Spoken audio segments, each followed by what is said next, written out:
See a lot more Region 10 versus Region 10 matchups. There's just only one team left, and that's Green Canyon from Region 11. The rest of the teams remaining in the 4A state tournament are from Region 10. Almost an assurance that somebody from down here is going to win the state title. Yeah, almost. Unless Green Canyon gets hot, but you got a feeling the Wolves, who finished behind Bear River in that Region 11, probably not real deep pitching wise either. In fact, they tried to use some other guys when they played Pineview earlier this year in the preseason. Pineview beat them 15-5, 10 random. So will we have that kind of game? I don't know. I think we'll have an offensive game. It's going to be interesting to see where pitching falls now as the Panthers get ready to take on the Green Canyon Wolves. Our pregame brought to you by Interior Design Center, making your house feel a little more like a home. See some of the stylish looks on Instagram, or go to interior-designcenter.com, and we'll get into keys to the game here in a minute. Brought to you by Camping World, the starting lineups by Sky Mountain Golf Course and the Star Watch. And Devin, it's kind of weird. Some years we have close game after close game after close game. It's nail-biter. You're almost sick of it by the end because every game is close. This year has been different. The mismatches have been phenomenal. We've had one close game in, 9 games now here at the state tournament. Yeah, and that game was close really through 3 that we just had. It was 1-1 after 2 complete, and then 3-1, and then the floodgates opened up. But that last night Bear River Dixie game was a thriller, wasn't it? It was a lot of fun. I enjoyed calling that game. And Boston Vest, I almost feel like Boston Vest, the sophomore from the Flyers, is just rewriting what Cooper Vest did, his older brother, when he was a Flyer. I mean, some of the things they're doing are eerie, how similar they are as underclassmen. I mean, Cooper came in and walked off the Grand Slam as a freshman. Cooper had his brother hit a Grand Slam to 10-run Hurricane on Monday, and then he hits the solo shot that wins it last night. I mean, it's something about that Vest baseball lineage that's so talented. My goodness. Something in the blood, right? Because these guys are clutch. That's the thing about them. They're not just good players, and they are good players, but they're good players who seem to step up in pressure situations. In Boston last night with a solo homer in the bottom of the 6th inning with the game tied, phenomenal. And Dixie's still sitting right now waiting for, the brackets. I thought we'd maybe talk about the brackets for just a minute, Devin. It's weird. It's like 2 mini brackets, and the winner of each mini bracket then gets to meet Friday and Saturday for the state championship. It's a departure from what we've had in the past. We're used to the winner's bracket going all the way till Thursday, and then the 2 teams with no losses playing, and that's not the way it's worked out this year. But I kind of like it. I'm kind of going, okay, this is not a bad idea at all. Yeah, I like it too. I like it because, you're going to have, at the end of the day, you got to play all week, got to play good, you got to beat good teams, you take them as they come, one game at a time. I'll tell you what, though, Crimson and Dixie put themselves in a great spot here on Wednesday. Without losing a game Monday or Tuesday, they put themselves in a great spot, and they don't play tonight. You'd think, they should be playing. No, they're not playing. They're the 1 and the 2 seed. And so they've got to really, they're kind of in the catbird seat, as I like to say. And the only way they meet each other is if they both make it to the championship. That's the only way.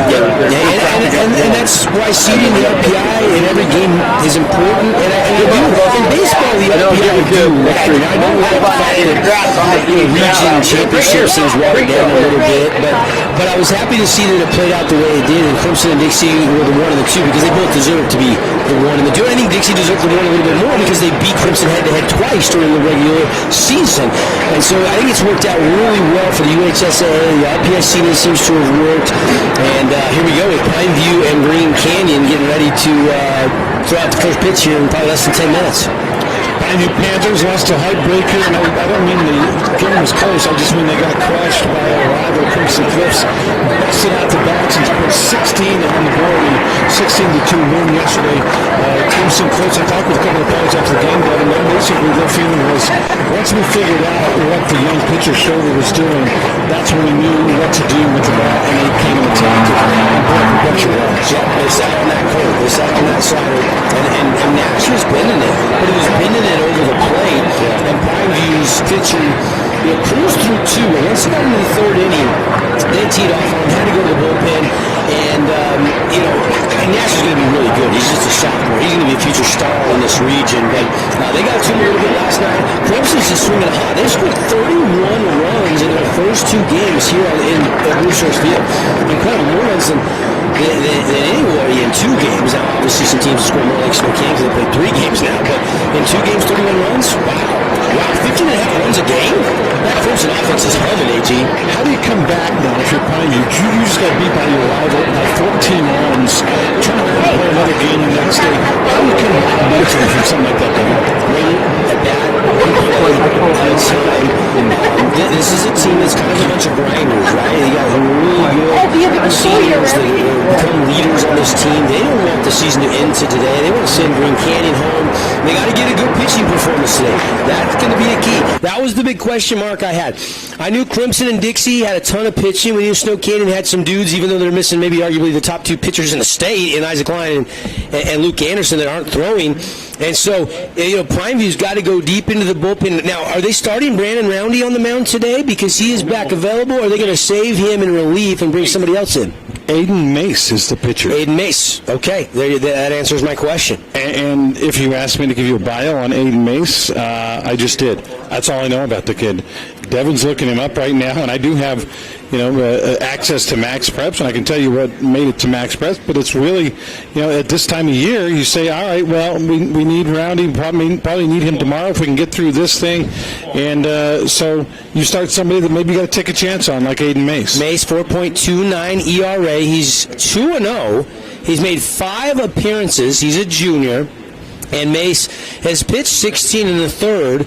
He's given up 16 runs, only 10 earned. He's walked 13. He struck out 22. They need him to get 3, probably 4 innings today. If they could get him to the 4th inning with the lead, Coach Mack would take that out of his starter today on the bump. Yeah, just looking at the strikeout to walk ratio, that's a really telling stat to me on the year. Aiden Mace with 22 strikeouts, 13 walks. Not bad numbers, Devin. Not that's something you can live with. If he can get a 2-to-1 strikeout to walk ratio, we're talking maybe 6 strikeouts, 3 walks in this game. That's not bad. That's what you want from a young pitcher. Yeah, no question about it. And you got to be around the plate. You can't. We've had a lot of people hit by pitches in this tournament, a lot of free passes. You got to let your defense make plays because Pineview has a really good defense behind him. You got good outfielders. You got good guys on the corners with Becker and Brock Roundy. You got Brandon Roundy, a shortstop. You got Nash Schroeder, a second base. You got a pretty good defense behind you, so you got to throw strikes in this game. Green Canyon came in. They got those 2 wins at Mountain Crest, and they came into the bracket portion of the tournament and just got blitzed by the hard-hitting Crimson Cliffs Mustangs, but they turned it around yesterday, and Green Canyon is able to keep things live by eliminating Desert Hills. Got ahead 12-0 in that game. Held on for a 12-4 victory. Any thoughts on the Green Canyon Wolves before we get into our full pregame? Well, Bob is a big bopper, hitting 370. Geertsen can play, man. This guy's hitting 478. He's got 24 RBIs on the season to pace him in that department. This is a team that's got some dudes. I mean, and they showed it by knocking Desert Hills out yesterday. So this could be a good one, Andy. I think this one could be a tight game. It'll be really interesting to see how it plays out. Obviously, at this point on a Wednesday, the pitching is at a premium. If you can get a good start and get that lead, that is advantageous. And if you can get that starter to go into that 4th, 5th inning, like Talon Kelly just did for the Snow Canyon Warriors, then you got a good chance to stay alive and move on. All right, let's take a quick break. More pregame brought to you again by Interior Design Center. We'll go over our Camping World keys to the game in a minute. The Sky Mountain starting lineup and the Star Watch brought to you by Intermountain Sports Performance. We'll be right back after this. Fabulous Freddy's is the locals' choice for a full-service car wash. It's fast. Have your car washed in just 20 minutes or less. Fabulous Freddy's always keeps it clean inside and out with 2 Southern Utah locations as well as in Vegas, Lehigh, and Sandy. You been eating the delicious sandwiches from Jimmy's John's? They got summer wraps. They're new. This one's chicken Caesar. Got croutons too, boss. Freaking Jimmy's John's! New summer wraps. Get them before they're gone. Sky Mountain Golf Course is in great shape this spring. Sharpen your game with the Springtime Radio Golf Special. 18 holes, cart, range balls, and lunch, all for just $69. As always, don't forget to bring your camera. That's only at Sky Mountain Golf Course. 435-635-7888. Hey Southern Utah, Tyler here, Boulevard Home. We wanted to take this time to thank you for voting us the best furniture and appliance store in Southern Utah again this year. We couldn't do it without you. We appreciate all the support from you as well as the community for the 47 years we've been in business. So thank you from the bottom of our hearts here at Boulevard Home. We love you, and we love Southern Utah.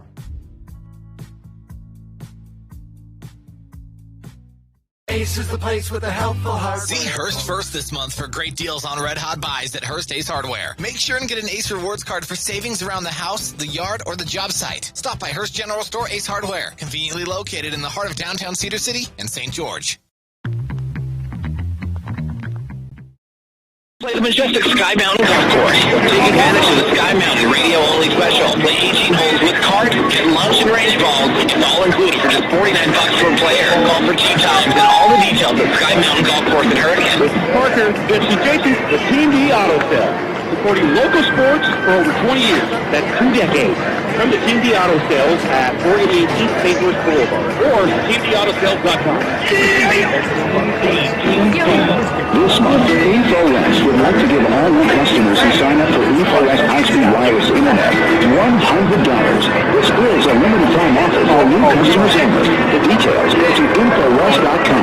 Isn't it time to come home to InfoWest? The internet people. Tonight's game is brought to you in part by the East-West St. George. Welcome back. We're here at Bruce Host Field on the 40 State Tournament. One game in the books today. One team eliminated. It was Snow Canyon, 10 running Bear River by a final of 11-1. And we are in the pregame show here for Pineview versus Green Canyon. Let's get right into our Camping World keys to the game. Devin Dixon with us, and we'll talk about the keys to the game. Let's start with the Pineview Panthers, the higher-seeded team. Yeah, for Pineview, I think, got to get some production from the bottom of the order. They've got some guys down there that can swing it. Guys like Barney down towards the bottom of the order. You can't just rely on the top of the order. You need those, and it's not just one hit. You need a string. You need a 6, 7, 8 guy or the 7, 8, 9 guy. You get 3 hits in a row from the bottom of the order, and that really can propel you. So I'm looking at that bottom of the order, and then obviously Mace. I mean, you got to come out. You got to throw strikes. You got to give Coach Mack 3, 4 really good innings here. You haven't worked a ton this year, 16 1/3 of work, but he's a guy that's seen enough work, had enough experience that hopefully he's not intimidated by the moment. He comes out poised and ready to go. Desert Hills did not do themselves any favors yesterday with hitting batters and walking Green Canyon Wolves. That really put them behind the 8 ball early and often, and they never could recover in that 12-4 loss yesterday. So Pineview's going to have to pitch it well, defend, throw strikes, and then get some production up and down the order. As for the Wolves, this is a team that also wants to get a good pitching performance from Erickson today. Their starting pitcher. They want to come out and see him, go as far as he can on a Wednesday, and then they want a patient approach at the plate, just like they did yesterday. Make Mace work, pick their moments to maybe be aggressive, try to swipe some bags, do a little hit and run, maybe sacrifice bunt, play a little small ball if needs be. So those would be some of the Camping World keys for the Wolves. And then, hey, you got to limit the errors. You can get away with 1, 2 errors in the state championship. You get 4, 5 errors in a game, it usually means doom. So errors are going to be really important for both these teams defensively. Keys to the game brought to you by Camping World in St. George. Your 2022 adventure starts at Camping World in St. George. Finds huge selection with all the top brands, sales, parts, service, and a full retail store. Get your RV at Camping World St. George, 1500 Hilton Drive or Auto Mall Drive, depending on you go the old name or the new name, or you can just go on the website, campingworldstgeorge.com. Pineview beat Green Canyon in the preseason. That was a long time ago, almost 3 months ago, but it was 15-5. They 10-run them. Does that factor at all in this game, Devin? No. Not a bit. I mean, maybe a little bit of psychological confidence knowing you've already done it. Maybe there's a little bit of a revenge factor for the Wolves players, but that was a while ago. This is in the state tournament. It's a whole new game. Every game writes its own story, so I don't buy too much into that. You could make a case that psychologically Green Canyon comes in thinking, we're not as good as them, but I'm with you. I don't think it matters at this point. That was a long time ago. A lot of water under the bridge between now and back there in early March or whenever the preseason was. So we're just about ready to go. Let's talk about our stars now, brought to you by Intermountain Sports Medicine. Improve speed, power, agility, and overall performance at Intermountain Sports Medicine with certified trainers helping athletes for more than 20 years now. Call 251-2299. Who are your stars, Devin? For the Pineview Panthers, I'm going with Brock Roundy. I mean, he seems like the heart and soul of this team, whether he's on the mound or at first base. He has been swinging it incredible in this state tournament. You go back to Monday, 3 for 3 with 3 RBI singles. Brock Roundy is the guy for me. He's the guy that when he's hitting, everybody everybody else seems to rally behind him. So for me, I'm looking at Brock Roundy, one of the sets of twins on this team. His brother Brandon will be at short. He'll be at first place. You got the Becker brothers at third and in center field. But I like Brock Roundy. I think he's the heart and soul of this team. How about for the other guys, Green Canyon, wearing the white jerseys with green lettering? Let's go with another corner infielder. Let's go with Geertsen. Geertsen, guy hitting 470 plus, and he's a guy that plays the hot corner and he's got good speed and just kind of a five-tool guy. So I'll go with Geertsen. Pineview is the higher seed. They're the home team. We'll set up the defense for you for the Pineview Panthers. In left field, Andrew Shakespeare. Center field, it is let's see Dylan Becker. I wrote his first name because I want to keep him and Ian Eames over at third.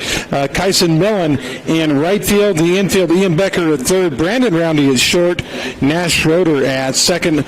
And Brock Roundy at first. Mace is the pitcher. That's right, Aiden Mace. And Luke Iverson in his usual spot there behind the dish. The batting order, the first three guys do after Green Canyon to start this thing off. Abe Olson, the center fielder, will lead it off, followed by Kate Atkinson and Zach Geertsen, our Intermountain Star Watch guy, and Riker Erickson will be in the hole. He's pitching today. Our starting lineup brought to you by Sky Mountain Golf Course. Hit it to the sky at the beautiful Sky Mountain Golf Course in Hurricane. Check schedule tee time. You can schedule one right now, 635-7888. Let's play ball. Hot temperatures. The wind usually around the afternoon, 1, 2 o'clock, starts to kind of get a little breezy. The flag, though, just maybe like a little 3 to 6 mile an hour gentle breeze. Probably feels pretty good. Not going to affect the baseball too much right now, unless it kicks up a notch or two. But the wind has been blowing for weeks and weeks and weeks, but it has been pretty down all week long here from Brucehurst Field. So conditions hot, but very, very good conditions overall. First pitch from Mace is a little bit high to the leadoff man, Abe Olson, 1-0. Pineview comes in 20-4 on the season. Green Canyon coming in with a record of 17-7. Both teams, though, smarting after being 10-run yesterday. 1-0 pitch inside and a little high, ball 2. Quick 2-0 start for Olson, the leadoff man for the Wolves. Again, white unis, green numbers, green helmets. Pineview wearing, they've got the white pants but dark jerseys with maroon and black lettering and black hats with a maroon brim. The 2-0. Punch to the right side. That will go out of play over there in the batting cage. Yeah, good location from Mace, just trying to down and away. And Olson, I like that. He was just trying to go the other way. It wasn't a huge cut, just trying to go with the pitch and drive it into right, but all he could do was foul it up and out of play. Fabulous Freddy's foul ball. Pineview looks like mostly straight away in the outfield. That ball fouled back right by us. Devin, you should have made that play, man. About right. I would have. Yeah. Yeah, you're right. Becker is really right behind the bag in center field.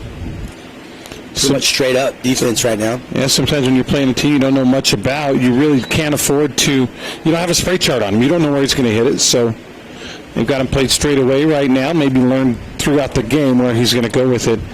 And that one a little high, ball 3. So full count on the first batter of the game. Olson, here's the pitch. That ball hit high in the air, popped up though in the infield. And Becker takes charge. That's Ian Becker. He makes the catch for out number 1. Yeah, normally you'd like to see your shortstop, but Becker, he had a beat on it, so he called everybody off. He was vocal. He's kind of one of the senior leaders too. I mean, he runs the base pass hard. I think he plays baseball like he played football, if that makes sense at all, Andy. Yeah. Go. Type A, right? Yep, no stop. High motor guy. Kate Atkinson, the second baseman, now to the plate. Atkinson is a right-hander. He's a senior. And the first pitch from Mace, breaking ball in there, right on the inside edge for strike 1.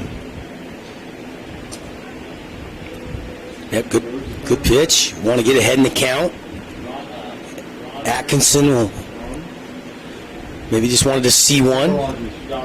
A good little breaking ball, and that one almost caught the inside corner, bending back in, but good eye by Atkinson.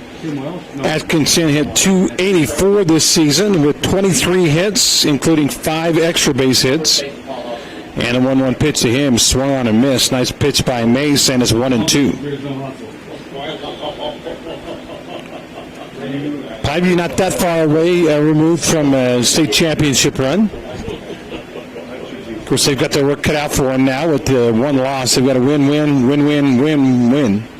Yep. Swing and a miss, and a big Team D auto strikeout for Mace, his first of the game, and there's 2 down. Yeah, I mean, nice job. You get a pop up there, and then a K. I mean, you couldn't have scripted a better start there for the junior pitcher, Coach Mack. Showing confidence in him, giving him the nod today. Could have went with Roundy, but going with the guy that hasn't pitched yet, that's fresh as can be, and nice start. Still a long way to go, but you love it when you get off to a nice start, and you love it when your pitcher looks comfortable early on. Big third baseman Zach Geertsen to the plate now, and Geertsen fouls the first ball, a breaking ball off. 0-1. Geertsen this year, numbers were impressive. 478 at the plate, and that includes 14 doubles, 1 triple, and 3 home runs. Good numbers, and a solid defensively player at third. Yeah, that's why we picked him as our Mountain Sports Performance Star Watch player. He watches that one. The fastball hit the outside edge for strike 2, and now Geertsen, with all those numbers, still got to shorten up and try to put this thing in play with an 0-2 count. Well, this is where good hitters go to work, right? This is where the at-bat starts. Well, maybe so, but not this time. Swing and a miss. Swing and a miss by Geertsen. That will retire the side. Mace looking good through 1. We played half an inning. A no score for the Green Canyon Wolves, and Pine Butte coming up. Utah is a place to connect with loved ones, and JRI can help you ensure that connection by protecting yourself, your family, and your assets. JRI Insurance is a team of insurance specialists dedicated to providing the best possible products, pricing, and services available, including great rates for families with teens, with locations in Payson, Saratoga Springs, West Valley, and Cedar City. JRI is proud to represent Utah's insurance company, Bear River Mutual. Visit us at jriteam.com.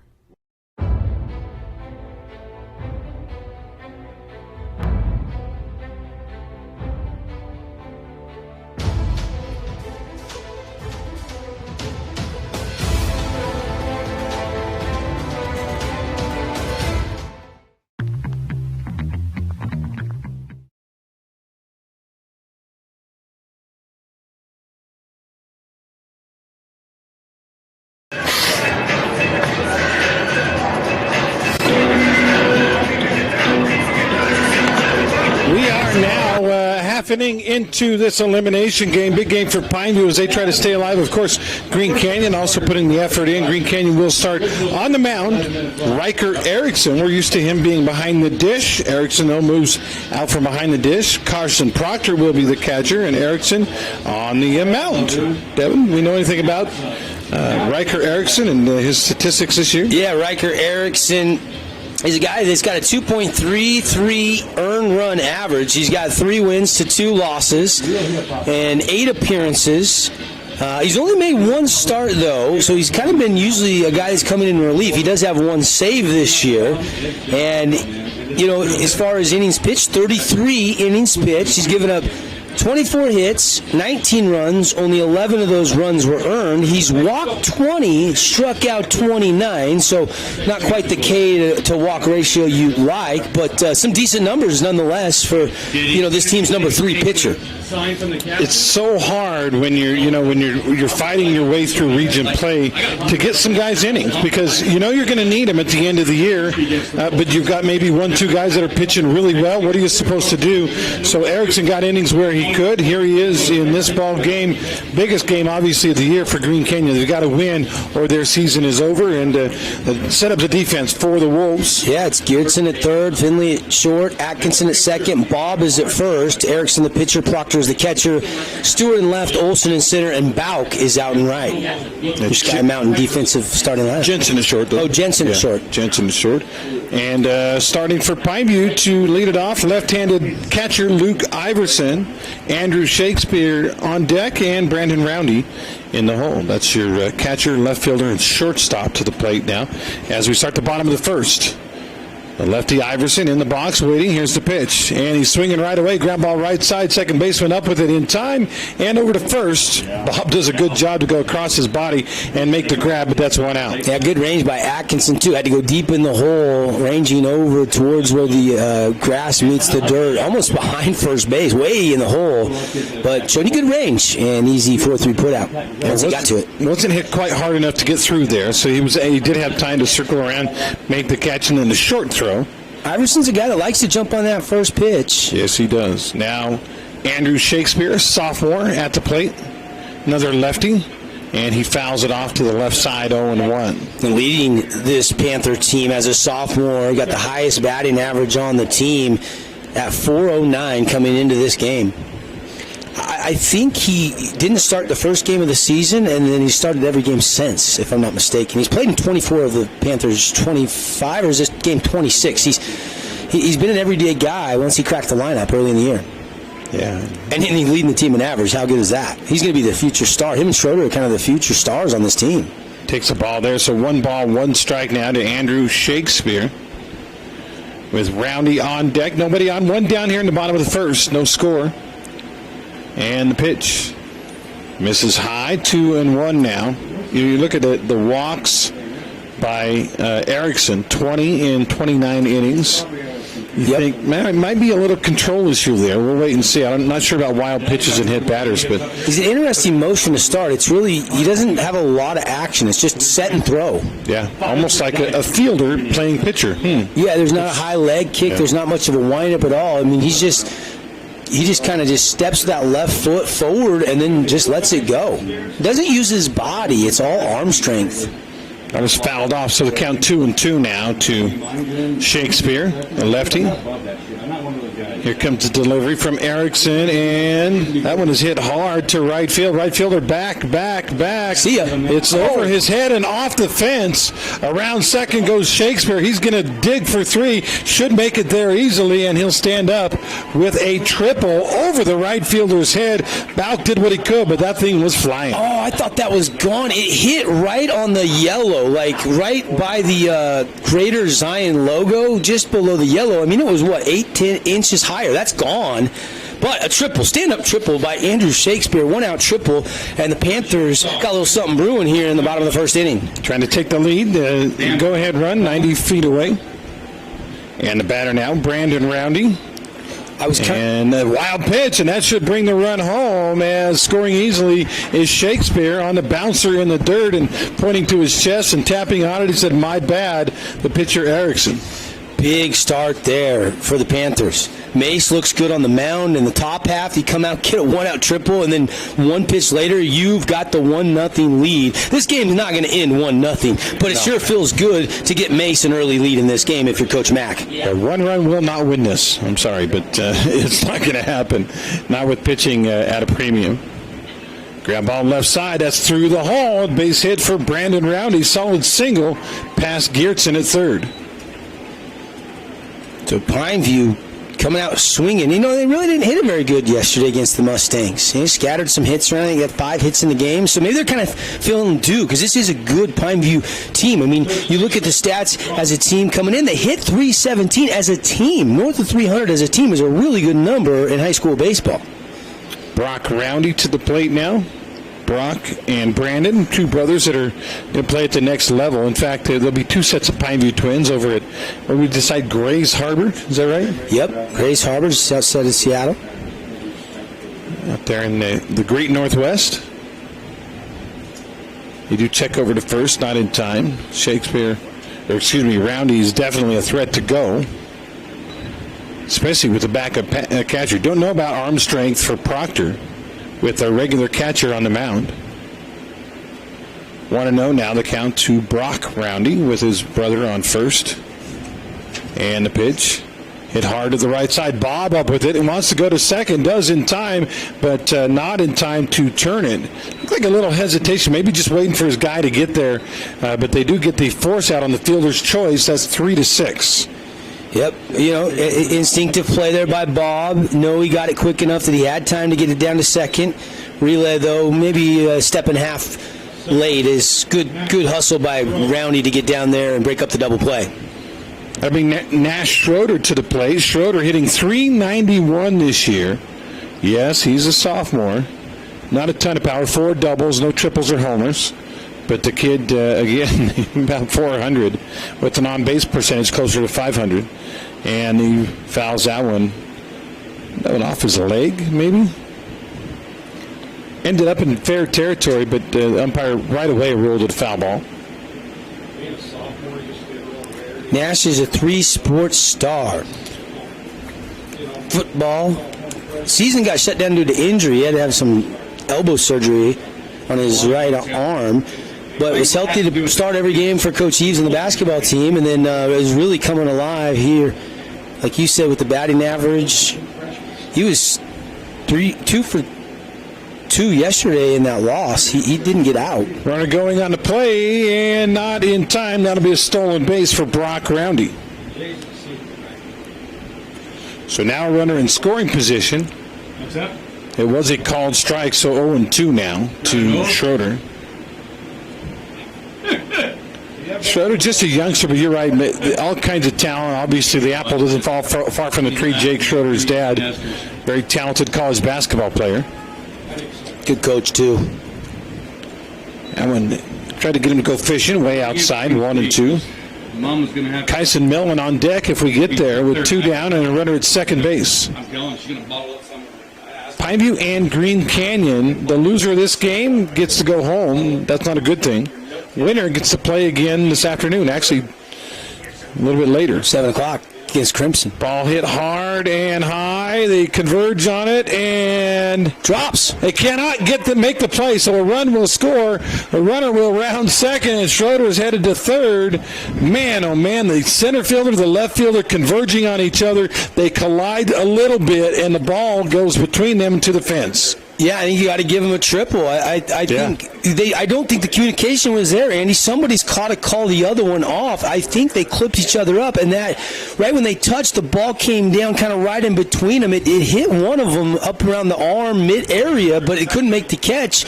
And Nash Schroeder gets an RBI triple by my scoring. I thought maybe the center fielder was going to make the play, but the right fielder or left fielder stayed with it. Out there in center, Olsen's, I think you're right. I think he maybe touched it, but he had a long way to go, and that's definitely a triple. RBI triple makes it 2-0. Great start for the Pineview Panthers. Remember, they started 1-0 yesterday against Crimson, and it didn't work out so well, but now a 2-0 lead. And the pitch, low for a ball. That's 2-0. Kyson Millen at the plate. On deck, Ian, and then Dylan Becker, the 2 Becker boys. With 2 down here in the bottom of the first. Erickson delivers outside. Ooh, called strike. My bad. That was a pretty big strike zone on that one. Yeah, I thought that was a ball. Let me put it this way. I don't think he could have hit that one with the tennis racket. That's how far outside it was. What about pickleball paddle? No, that's even smaller, isn't it? Yeah, it is. That one inside. I think the count is 3-1. See what the umpire will flash the signs for it, or the count for us. He doesn't. Usually if he doesn't flash it, that means the scoreboard's right. But I swear there was a pitch before these 3. We'll cross that bridge when we get to it. The pitch. Swung on and fouled off. Pineview has 2 runs, 3 hits so far here in the bottom of the first. Yeah, they're raking right now. Millen trying to keep it going. Kyson this year, let's see if I can find his stats.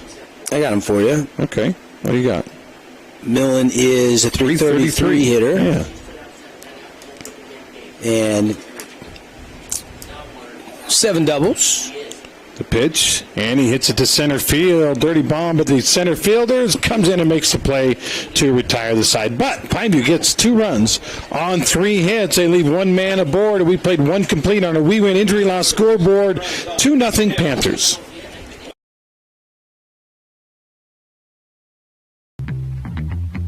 Utah is a place to connect with loved ones, and JRI can help you ensure that connection by protecting yourself, your family, and your assets. JRI Insurance is a team of insurance specialists dedicated to providing the best possible products, pricing, and services available, including great rates for families with teens. With locations in Payson, Saratoga Springs, West Valley, and Cedar City, JRI is proud to represent Utah's insurance company, Bear River Mutual. Visit us at jriteam.com.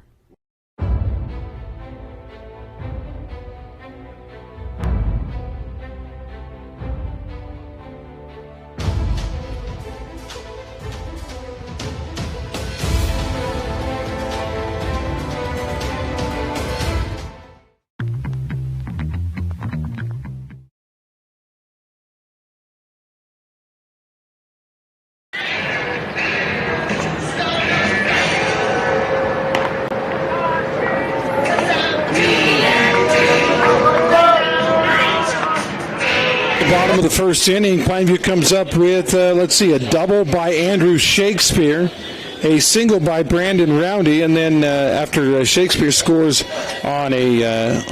was a triple, by Shakespeare. He scores on a wild pitch. Brock Roundy comes up, hits into a fielder's choice, and then Nash Schroeder hits one in the gap in left center for a triple, and the second run of the game. We're 2-0 right now. Up to the plate is the pitcher, Riker Erickson, for the Wolves. And, miscommunication. I mean, that Schroeder, yes, it was hit right in the alleyway where they were converging, almost colliding. But somebody's got to call that off, and you got to give one guy a chance to make that play. Could have maybe saved a run for the Wolves. Second pitch from Aiden Mace, the pitcher for Pineview, is outside 1-1. Riker Erickson, then Coleman Bob, and Trayson Jensen due up. That one curves and doesn't quite turn the corner, and it's ball 2. Mace sitting over there, though, watching his teammates grab him a 2-run lead, so he can pitch with a little bit more confidence now. 2 balls and a strike. And the delivery. Fastball framed up and kind of pulled back into the strike zone by Iverson, a great catcher. And the count goes even, 2 balls, 2 strikes. Play-by-play today's game brought to you by Luke Udy, American Family Insurance. Get a free quote. See how much he can save you today on your auto, home, or life insurance. 2-2. Breaking ball fouled off by Erickson. Count remains 2-2. Again, Erickson, Bob, and Jensen due up for Green Canyon. If they can get anything going, then they'll end up with Nick Balk up. Yesterday, 2 days ago, Green Canyon with a 12-4 win over Desert Hills. This is another ball fouled off.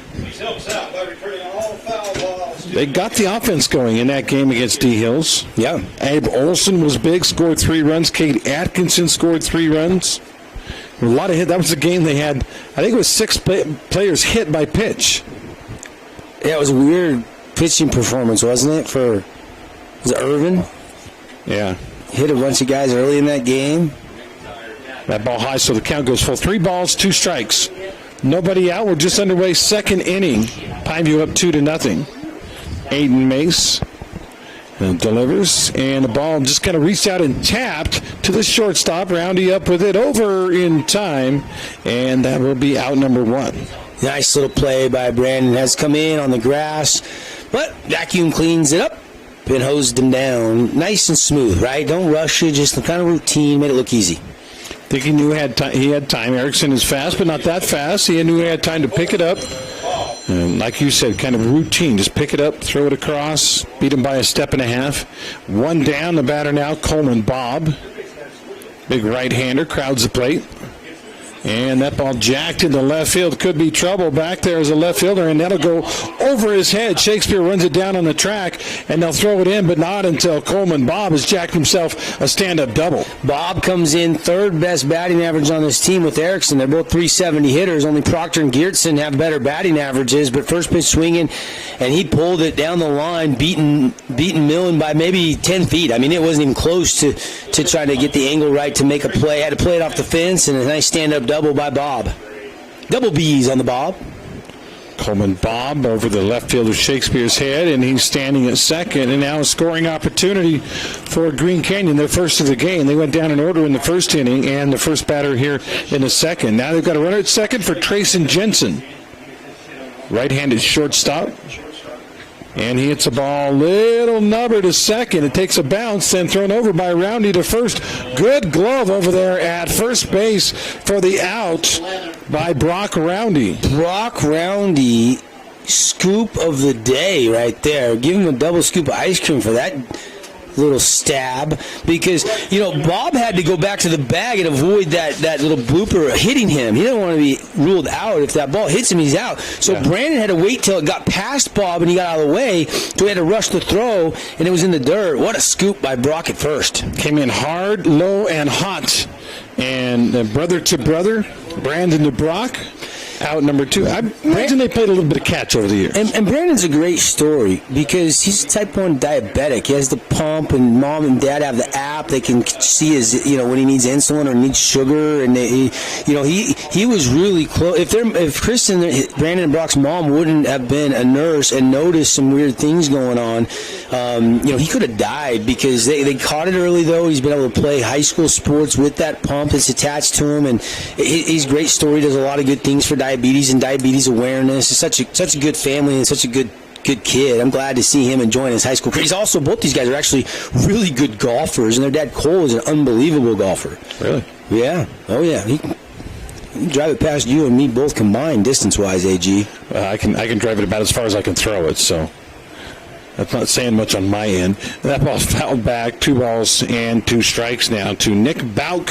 Runner still at second base, 2 down. And Mace so far doing a pretty good job. He's at inning and 2/3 in the book, still no runs across. Some Bear River players just exiting Bruce Hurst, lots of hugs and some tears. There's a lot of those kids' high school careers coming to an end. Ground ball left side. He reaches out and tags the runner. Bob would have been better served to kind of go halfway and stop and make Pineview make the throw, but instead hit to Becker. Becker reaches out, tags Bob, and that's inning over. Yeah, great play by Becker. And you're right, Bob. He did not have to try to go to third.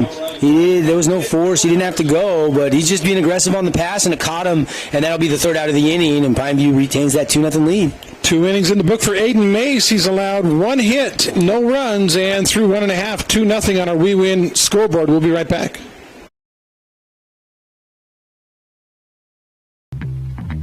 The real estate market in Southern Utah is booming. Before you sell, talk to a Red Rock real estate agent to see what your home is worth. You may be surprised. If you're looking to buy a home, check out all their listings at redrockrealestate.com. Voted the best real estate company in Southern Utah 2 years in a row. Red Rock Real Estate. Simply Wisdom Teeth is all they do, and they always make it simple. With everyday pricing at just $899 for all 4 wisdom teeth removed, including sedation, they've got over 600 5-star Google reviews. For appointments, call 635-1243 or visit simplywisdomteeth.com. This is Tyler from We Win Injury Law. We win for you, period. If you have been in a motorcycle accident, car accident, hit by a semi-truck, or bitten by a dog, we will fight and win for you, period. Visit 435wewin.com to have me look at your case.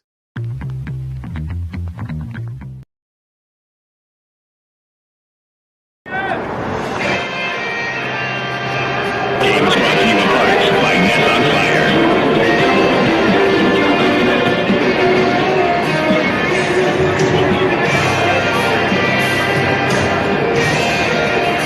Hey, welcome back, everybody. Andy and Devin live at Bathurst Field. Warm day today. We're fortunate enough to be in a press box, although we're a long ways from the air conditioner here, so might be 85 where we are. But I don't feel bad because the guys out there in the sun are dealing with 95 today, Devin, so could be worse for sure. Yeah, kids in Southern Utah pretty used to it, but Green Canyon probably... What was the high up in North Logan probably this spring? Probably maybe one day got up to maybe 80 up there. I don't know, but this is probably 15 to 20 degrees hotter than the high all year. Riker Erickson, the pitcher, throws a ball to the leadoff hitter, Ian Becker. And 1-0. That one hit high in the air, but not deep. It was shortstop Jensen's back. He's the only guy that's got a chance at it, but he makes the play. Little snow cone action there in honor of the hot weather, but 1 down. He kind of acted like he was kind of just waiting for somebody to call him off, and nobody called him off, so he went ahead and stayed with the play, and that's not an easy catch to make. I mean, that's not shallow left center field. That's midway out there. He went halfway out, but the left fielder and center fielder were nowhere to be found, Devin. Mm-hmm. I think I'm with you. I think he was like, where are they coming? Maybe they're a little gun shy after they collided in the last inning, too, kind of just a little uncertain. So Ian out, Dylan up. That's the Becker boys. Dylan, the center fielder, great speed. And he'll be trying to figure out his way on. 1-0 right now to Dylan. He hits that ball down the line. It's just foul. Couldn't have scripted much better of a start for the Pineview Panthers. Some softball scores. Crimson beats Desert Hills 13-3, so they'll turn around and play Ridgeline because Ridgeline beat Dixie as the 4A state softball tournament is well underway over at the Canyons right now. Yeah, a lot of games going at once over there.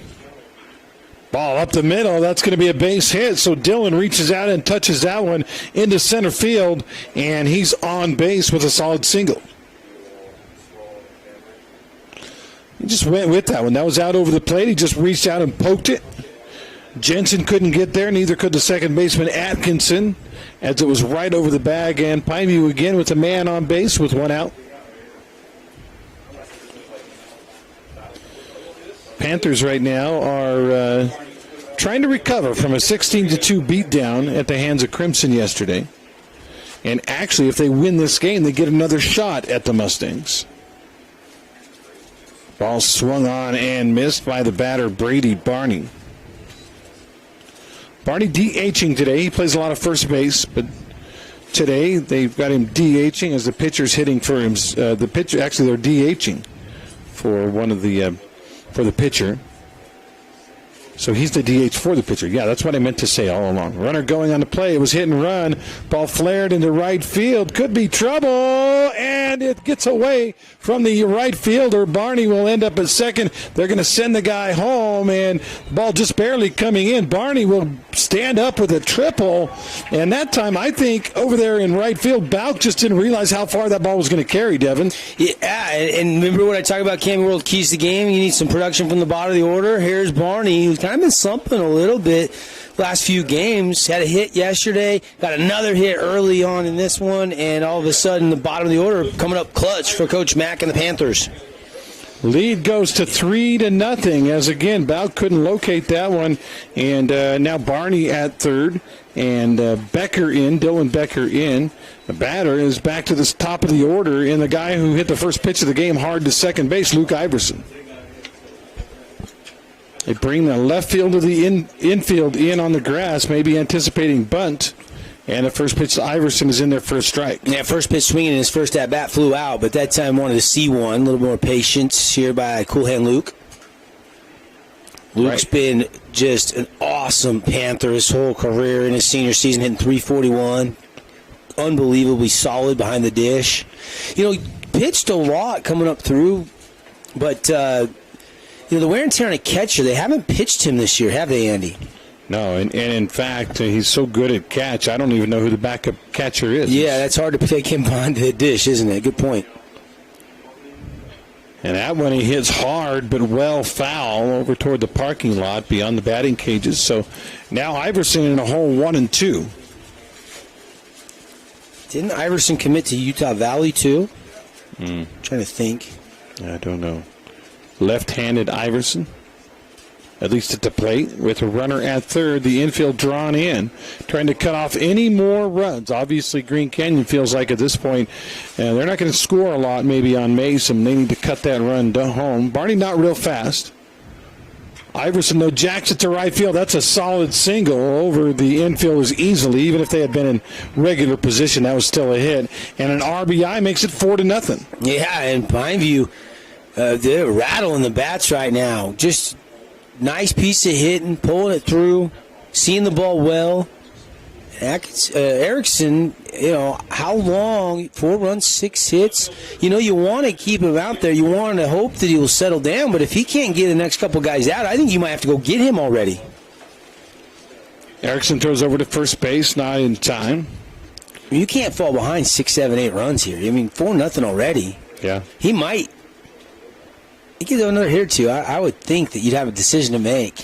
And it would be pretty. Now, I don't know. This is the first Green Canyon game I've called all year, so I don't know the depth of the pitching. I'm looking at, you know, some of the statistics that they have, and they've only thrown 7 guys in varsity games all year. So it's a pretty low number in total. Iverson going on the play. They realize they can steal on the backup catcher, and Iverson actually doesn't even have to slide. He's in there safely with a stolen base. And Erickson has the second best ERA on this team at 2.33. Only Bauk has a better ERA at 2.18. Bauk's 5-0. Erickson entered this game 3-2.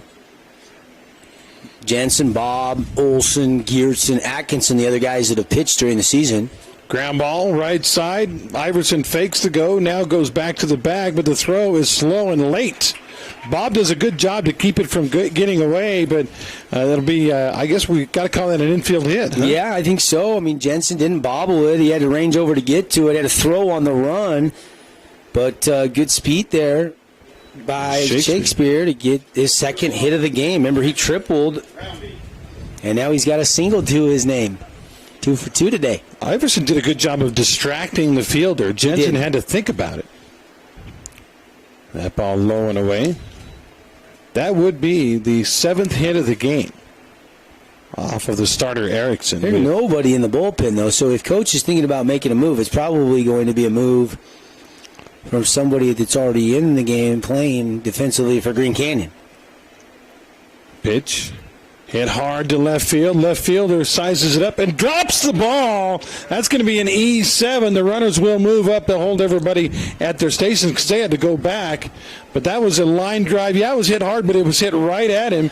And out there in left, Stewart can't hold it. Yes, Stewart really kind of ranged over a couple steps, and it was hit hard but right to him. And I think it was just hit so hard, I think it just kind of hit the top of the mitt. And instead of squeezing into it, it just kind of half the ball was out, half was in, and it just kind of popped out because it was hit so hard by Roundy. But I think you got to rule that E7. I agree with you. So that will put it at bases loaded, 1 out, and they'll have a little meeting at the mound. The coach comes out. Actually, no coach. That was Geertsen. He looks like a coach because he looks like he's about 30 years old. And we'll get ready to resume play. I think probably the infield saying, hey, man, just keep going. We're okay. We'll back you up. But at this point, at 4-0 and now 7 hits and an error. Hurricane just beat Snow Canyon in softball 6-4, Andy. Wow, upset city. And I was correct. Luke Iverson did commit to play college baseball at UVU. First pitch now to Brock. Roundy is a ball. Roundy, let's see, reached on a fielder's choice last time up. Good speed up the line, kept it from being a double play. 1-0 pitch to Brock. Inside, good job by the backup catcher, Proctor, to keep that thing from going to the backstop. And it's 2-0. And again, you kind of wonder how short the leash is right now for Erickson. It's been pretty long so far. Bases are loaded. They're going to let him try to work through this. That one misses away, and the count is 3-0, and now he's one pitch. He's been hit, but at least he's been consistently around the plate until now. Well, you want somebody to throw strikes, but sometimes there's something to be said about being a little bit wild once in a while. You can be effectively wild when you think you're going to, get a pitch that maybe the batter would tee off on. Well, now with the count 3-0, though, you've got to throw a strike or a run comes home. Yeah, that's dangerous against Brock Roundy, who's been swinging a red-hot bat in the state tournament. That one not even close. Inside and low, and a run will come home. An RBI walk for Brock Roundy. So 5-0 Panthers. Roundy to first. That's Brock. Brandon goes to second. Andrew Shakespeare goes to third, and Luke Iverson, or at least a speed-up runner for Iverson, will jog home with the 5th run of the game. And now the coach will come out and talk with Erickson. Jogged out there, didn't stroll. And let's see if he takes the baseball. Timeout's brought to you by Scott Gibson at Intercap Lending. They don't mask their rates. See what Scott can do. You said they've got some good deals going on right now, right? Well, interest rates are rising, so the refinance rush we've had the last couple of years is kind of slowed down. New purchases are still out there. But the big thing is Scott is your reverse mortgage expert. So if you have a reverse mortgage, you've had it for a few years, you need to talk to Scott because you could be sitting on a lot of cash that you could cash out because of the appreciation of your home. And I'm not a mortgage expert. I'm certainly not a reverse mortgage expert, but I know that's a situation we're in with the economy and the home values on the rise around southern Utah. I need a reverse mortgage just so you can buy groceries with this inflation. 435-619-8080 is the number for Scott Gibson. Erickson stays in with the bases loaded. And a 5-0 Pineview lead. The batter is Nash Schroeder. And Schroeder takes a big cut for strike one.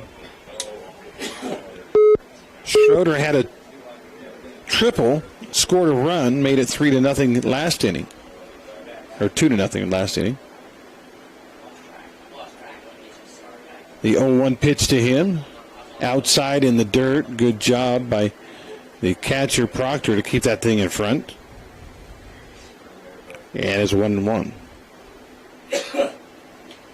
We thought this might be a high-scoring game just because we're deep into the bullpens for both teams. Yep.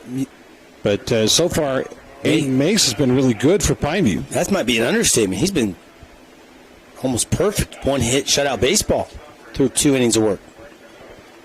1-1. Schroeder swinging, misses on that one. The count is 1-2. Nash, we're number 9, 391 hitter, 19 RBIs, 27 hits, 21 runs scored, 4 doubles, no triples, no home runs. Until his first at bat, he got a triple. I was going to say, first one of the year. Got 1 triple. Just happened about 20 minutes ago. Does that now, it'll clear the bases. The 1-2 pitch down in the dirt. Ball 2.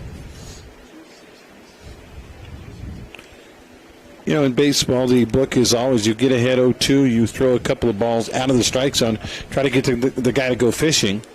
The problem with that is with the bases loaded, you throw a couple out of the strike zone, maybe throw a wild pitch or something, and you even the count up at 2-2, and then you got to refocus and try to throw a strike. Right. Here's the 2-2. Schroeder hits it high in the air, foul territory, but playable. Bob tries to track it down and makes the falling catch for the second out of the inning. Wow, almost overran it, didn't he? But able, he's tall, so he's able to reach out and kind of lay out, go to the ground. You described it perfectly. And an out's an out, and that's a big one for Erickson. He needed that out in the worst way. Now to the plate, Kyson Millen. Millen will be the number 9 hitter in this inning for Pineview with 2 outs, bases full, and already 3 runs in. He could break it open right here with a base hit. Millen is 0 for 1. He flew out to center his first time up, and he fouls that one away. Appreciate our buddies at Utah Sports TV doing the camera work for us today on KSLSports.com. If you're listening here on 97.7 ESPN, you want to watch the rest of this game, or you want to watch the 2 games coming up later tonight. We know the 4:30 game is set. It'll be Snow Canyon and Dixie. Crimson will await the winner of this game. The loser's season comes to an end. 0-1. Ball swung on and missed, and now 0-2, and a chance for Erickson to get out of this thing without any more damage done after 3 runs have come home already and the bases loaded. Big spot here for Millen. Got to shorten up, go to work, down 0-2 in the count. Definitely want to put the ball in play and make him, throw you out if you can. Yeah, a little pressure on the D. Ball is hit foul, right side. Didn't put it in play, but he kept alive with that foul ball. Pineview 20-4 on the season. The Wolves of Green Canyon are 17-7, so 2 pretty good records. Already 47 pitches thrown here by Riker Erickson. That ball high and tight. Did he go around? Nope. In contrast, Aiden Mace through 2 innings has only thrown 28 pitches, so that's a lot more efficient there for Mace. Because Erickson's only went 1 2/3, really. Well, 1 2/3. Yep. Pitch. Got him. Called strike 3 and a Team D auto strikeout. A big one for Erickson because he was in trouble at 5-0 and the bases loaded, but he gets through it. We played 2 complete from Bruce Hurst Field in the 4A state tournament. On our We Win scoreboard, it is 5-0 Pineview. Insurance specialist dedicated to This is Tyler from We Win Injury Law. We win for you, period. If you great rates for families with teens, with locations in Payson, Saratoga Springs, West Valley, and Cedar. JRI is proud to represent you. Visit us at JRI.com. AWP's got you. Check out the remodeled, expansive Hey, showroom. Southern Utah, Tyler here, Boulevard Home. We wanted to take this time to thank you for voting us the best furniture and appliance store in Southern Utah again this year. We couldn't do it without you. We appreciate all the support from you as well as the community for the 47 years we've been in business. So thank you from the bottom of our hearts here at Boulevard Home. We love you, and we love Southern Utah.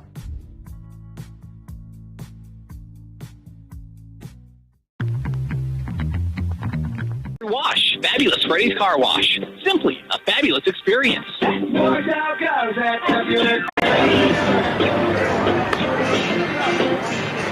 game is brought to you in part by the East-West Clinic in St. George.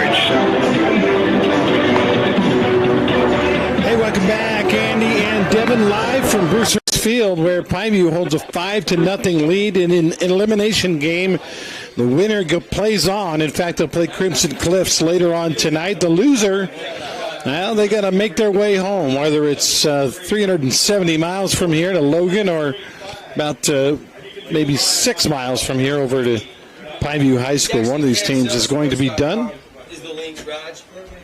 And right now, coming to the plate for Green Canyon, it will be, let's see, the number 8 hitter Stewart, the number 9 hitter Proctor, and back to the top of the order in Olson, facing Aiden Mace, the pitcher for Pineview.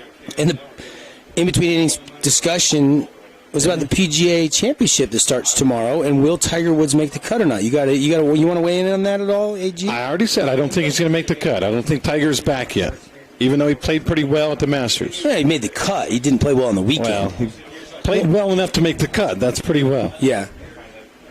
Tiger Woods, the odds for him to make the cut, what are they? Yes is minus 155, no plus 130. So the odds makers say it's more likely that he does than he doesn't. Swing and a miss. Nice pitch by Mace, and the count 1-2 now to Stewart. Love me major championship golf. Interesting comments by Ricky Fowler about the Saudi Golf League yesterday. I don't know if you saw that. I didn't see the comments. I know he has not decided. Yeah.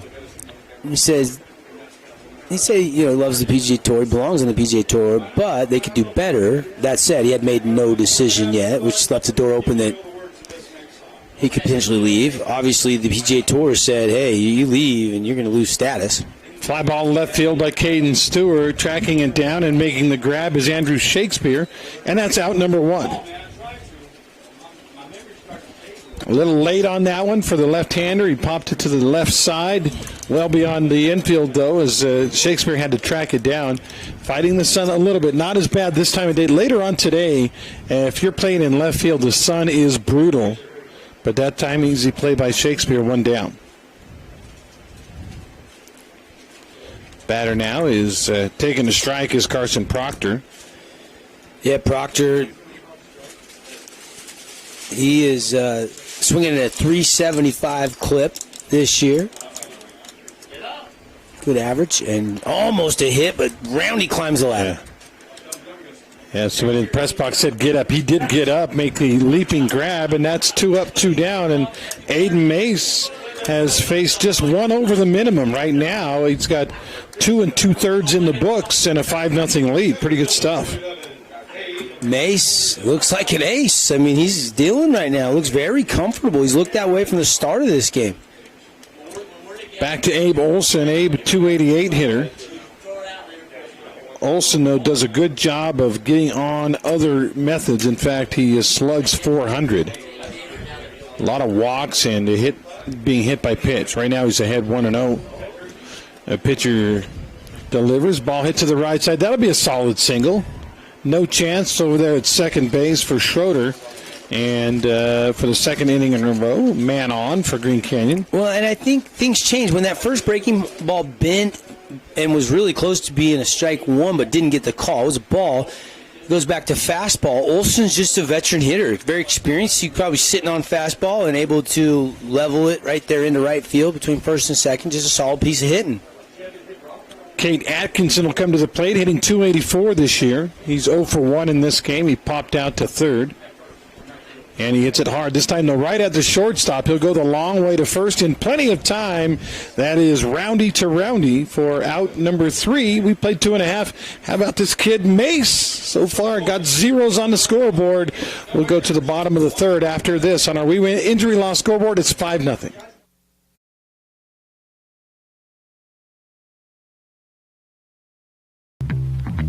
Tony Bolonovich here with another reason not to eat the Jimmy's Johns. These tryhards fresh bake their bread all day. Enough with the fresh baked nonsense. Stevie. Get that to to me! Jimmy John's, the sandwich of sandwiches. Camping World St. George is your #1 dealer in southern Utah. Get your adventure started in the retail store with all your camping accessories. Find the largest selection of travel trailers and fifth wheels and motor coaches. Why in the world would you go anywhere else than Camping World St. George? This is Parker. This is Jason with Team D Auto Sales. Supporting local sports for over 20 years. That's 2 decades. Come to Team D Auto Sales at 488 East St. George Boulevard. Or TeamDAutoSales.com. Yeah! Team D, Team D.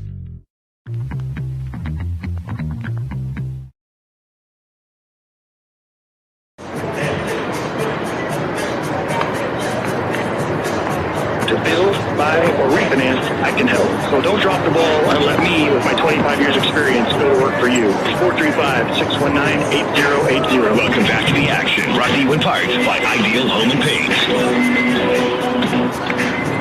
All right, let's go. Here we go. Bottom of the third. Pineview with a 5-0 lead. This game kind of hanging in the balance right now. Pineview continues their offensive onslaught. We could look at a Mercy shortened game, Mercy little shortened game. If Green Canyon can shut them down and get a couple on their side, we could have ourselves a pretty good ball game. Right now, though, 5-0. Pineview will bring to the plate here in the bottom of the third. They've got to do up. Actually, they batted around, so 9 guys came to the plate last inning. We'll start with the same way we started last inning. Ian Becker. Love Ian and Dylan Becker. You'll miss them kids calling their games over at PV over the years in multiple sports. Yeah, great linebackers, both of them. If memory serves, one of them, I don't know if it was Dylan, played D-end, and then they moved him to linebacker when Jordan left the team. 1-0 the count now. And the pitch right down the middle for a strike. 1 ball, 1 strike to Ian Becker. Ian 0 for 1. Didn't get aboard his first AB. He hit that high pop up to center to left field. The shortstop had to run it down because the left fielder was nowhere to be found. But a good play there by Jensen. Grayson Jensen, yep. That one inside 2-1 now to Ian Becker. Right-handed. Wearing black top, white bottoms here for Pineview. And the pitch. Breaking ball doesn't to 3-1 now. That one looked like it was supposed to be a curve, but it never came around the corner. Right now, you look at some of the early candidates for our Ernie Stu Sinclair Station Player of the Game, and you got Maiden Mace on the mound and Andrew Shakespeare at the plate, probably the 2 guys that have kind of led the charge for the Panthers. Becker was taken all the way, and it is in there for a strike, so the count goes full, 3-2. Credit to, again, this pitcher. He hasn't given up. He's given up just the 1 walk. So Erickson at least throwing the ball, throwing strikes. Here's the 3-2 pitch. Flared to the right side, and that'll drift out of play. But it's rare that we would have 2 triples already off of Erickson in just a couple innings. Yeah, Schroeder had one and Shakespeare had the other one. Been more triples because of the expansive feeling of Bruce Hurstfield, and also a lot of hit batsmen. We were up to 30 at one point yesterday in the tournament. That one stroked into center field, and easily a base hit for Ian Becker. He started things off with a solid single. Yeah, had to reach out for it, but reached out for it. Still got on the fat part of the bat and got enough to easily get it through up the middle for the single. And Pineview has been good at setting the table, getting that leadoff guy aboard. They did it in the second, and they do it here again in the third. So 1 on, nobody out for Dylan Becker. Dylan singled his last time up. Ended up coming around to score the fourth run of the game. Pineview up 5-0. Runner on first, and you know if his name is Becker, he's probably going to be running on the play sometime soon. They throw over to first because they're aware of that too. Not close though. Our game brought to you in part by our good friends at Red Rock Real Estate. A show bunt, runner going on the play, not a good throw as it's on the shortstop side, the left side of the bag, and Becker in there with the steal. That was supposed to be a hit and run or not, but He did reach out and whiff at that one. Again, Red Rock Real Estate, what's your home worth? Probably a lot right now. Get your free market analysis on what your home could sell for at redrockrealestate.com. With the fine sponsors here, Region 10 Sports. Got a pretty good wind whipping out there right now. I'm looking at this umbrella right here. It's whipping in the wind. The flag is blowing hard to left, headed toward the left corner. Maybe up to 10 or 11. I mean, it's not gusting. It's not eccentric, but it will help the ball get out of here in a hurry if you hit something high into left field. So Ian at second, Dylan at the plate with an 0-1 count. The pitch swung on and missed, 0-2 now. Brady Barney on deck. He had a triple. I believe that might be the first triple of Brady's career. He's not a super fast guy, but that thing, it had the two fielders collide, and he was able to get around the horn. That ball hit high in the air, shallow outfield. Bow comes in hard and cannot make the catch, and everybody's going to be safe. You know, you kind of a mental error maybe, but he didn't touch the ball, so I think you're right, Andy. I think you got to give him a hit there. Yeah, it's one of those weird rules in baseball, but you know, the communication doesn't seem on point out in the outfield right now, does it? Like they're not talking enough. Somebody needs to charge it hard. Remember that play when Becker came to third, clear on the other side of the first base mound and made a catch in the infield? You need guys that want to make that play and will just charge it hard and call everybody off. Make it or break it. You got to go for it. You know Becker was screaming on that play. Yeah. I got it. It's mine. So now 2 on. And that ball misses outside. 1-0 to the batter, Brady Barney. Barney again with an RBI triple that made it 3-0 at the time. On that gapper, which the center fielder and left fielder had the ball kind of bounce off or between them. They did score that a hit on the scoreboard here at Hearst. Mm-hmm. Barney hits it hard again, this time to center field. Center fielder has a beat on it, though, and he'll make the catch, and everybody will go back to their stations. So Barney, 2 hard ones. One resulted in a triple. That one resulted in a long, loud out. 1 down. Barney, I would say, has seen the ball pretty well, Devin. Even though, you know, baseball's a funny game. You can hit as hard as you want. If there's a guy there, there's a guy there. But that'll bring up Luke Iverson, his 3rd AB in 3 innings now for the leadoff man for Pineview. Luke, the left-handed hitting catcher, singled his last time up, scored a run. He actually scored the 5th run of the game, so he's the last one to score for Pineview. Yep, 1 for 2 with a hit and an RBI and a run scored. And the pitch to him, swinging, missed it, strike 1. Ball dribbles away from the catcher, but no worries there. Everybody stays put. 0-1 now. Iverson, the left-handed batter, against the right-handed Riker Erickson. Pineview, a 5-zip lead already. Can they get more here? And the pitch. Iverson high, bouncer to second. Going to be hard to turn 2 on it, and they will not, as Iverson will come home. Excuse me, Iverson won't be safe at first, but they do get the force as Becker is out. That's Dylan out at second. That's some topspin off the bat of Iverson. Had to wait for it. Smart to go there to second, but Jensen, really couldn't put any oomph on that ball, and a really smart decision to eat it. And with a little pump fake, he turns and goes to third. And that was maybe an injury over there. I'm watching over at third. Becker looked like he's diving back. He's shaking his hand or something. I'm not sure what happened there. He had a big turn at third. Did get back. He ain't going out. He ain't leaving the game. Yeah, he did get back in time. And at this time of year, you just play through whatever unless it's a real injury. The batter now will be Andrew Shakespeare, who's perfect on the day. 2 for 2. They call him Shakes, by the way. Shake, shake, shake it. Kind of funny when you do Desert Hills games at their place. Coach K will fill out the roster with just first names, and so you've got to decipher those. That ball hit hard to center field. Center fielder has a beat on it though, and making the catch is Abe Olson for out number 3. So Pineview threatens, but leaves a couple of men on. We've played 3 complete here from Bruce Hurst Field. 4A state tournament. The Panthers leading the Green Canyon Wolves on our We Win scoreboard 5-0. Now is the time to improve and get ready.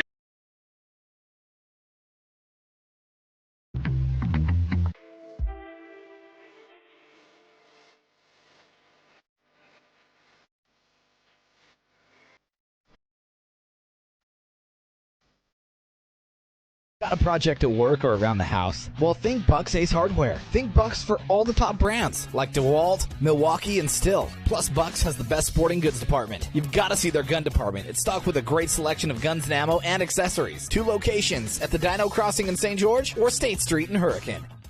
Hey, it's Luke with Udine Associates at American Family Insurance. At Udine Associates, we love insurance so you don't have to. With a quick call, we can get you an instant quote with the right coverages. My team of licensed agents are ready to help you with better insurance from American Family. Give us a call at 435-251-9102. $10 per player. Call for tee times and all the details at Sky Mountain Golf Course in Hurricane. Tonight's game is brought to you in part by the East-West Clinic in St. George. Welcome back live from the press box up here at Hurst Field. I remember the very first game I did here for the Zion Pioneers was, I don't know, probably been 15 years now. I actually was a color commentator for Larry Jewell. Remember him, Devin? Yeah, I never met Larry. I've heard a lot of good things about him, but I've listened to a little bit of his archive play-by-play. He was a legend, especially in that because he lived here his whole life, he could recall things about kids. Like there'd be a kid in a Dixie State game, and he'd say, "Oh yeah, I remember when he played for, Washington Little League and hit 475 when he was 11 years old." And we're all sitting around going, "How in the world can he remember that?" But he did. All right, we'll flip the scorebook over. It'll be Geertsen, Erickson, and Bob due up for Green Canyon. Now, I was talking about the game hanging in balance. Pineview, last couple of innings, got the bases loaded, couldn't get any more home. A couple of innings ago, last inning, runners at the corners couldn't get anything home. So instead of Pineview, maybe being up 7, 8, 9-0, it's still just 5-0. And if you can rattle the bats a little bit, if you're Green Canyon, we got ourselves a game. That being said, Aiden Mace throws a strike on a breaking ball to Geertsen for strike one. He's pitching pretty well. Mace is pitching great. He's been playing for CBA the last few years. He's pitched some varsity, but mainly been kind of a mainstay on the JV team. But interesting thing, when he was 12, he came to a camp here at Dixie State. Aiden Mace's dad took a picture of him as a 12-year-old at the camp and said, "Someday you're going to be starting on this mound," and here he is today starting for the Pineview Panthers and looking really good. Ground ball left side, easily put together by Brandon Roundy. Picks it up, throws to first, and Geertsen is down 6-3, one down. And Mace has probably been a kid that's had to be patiently waiting for his turn, waiting for an opportunity. The word on him is he's really focused, he's dedicated, he works really hard, and I think that is showing out there on the mound. Probably not even arguably the biggest start of his young career, Andy.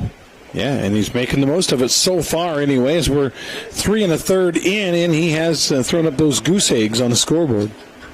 And that time he gets a pretty good hitter. Riker Erickson is swing and miss, 0-1.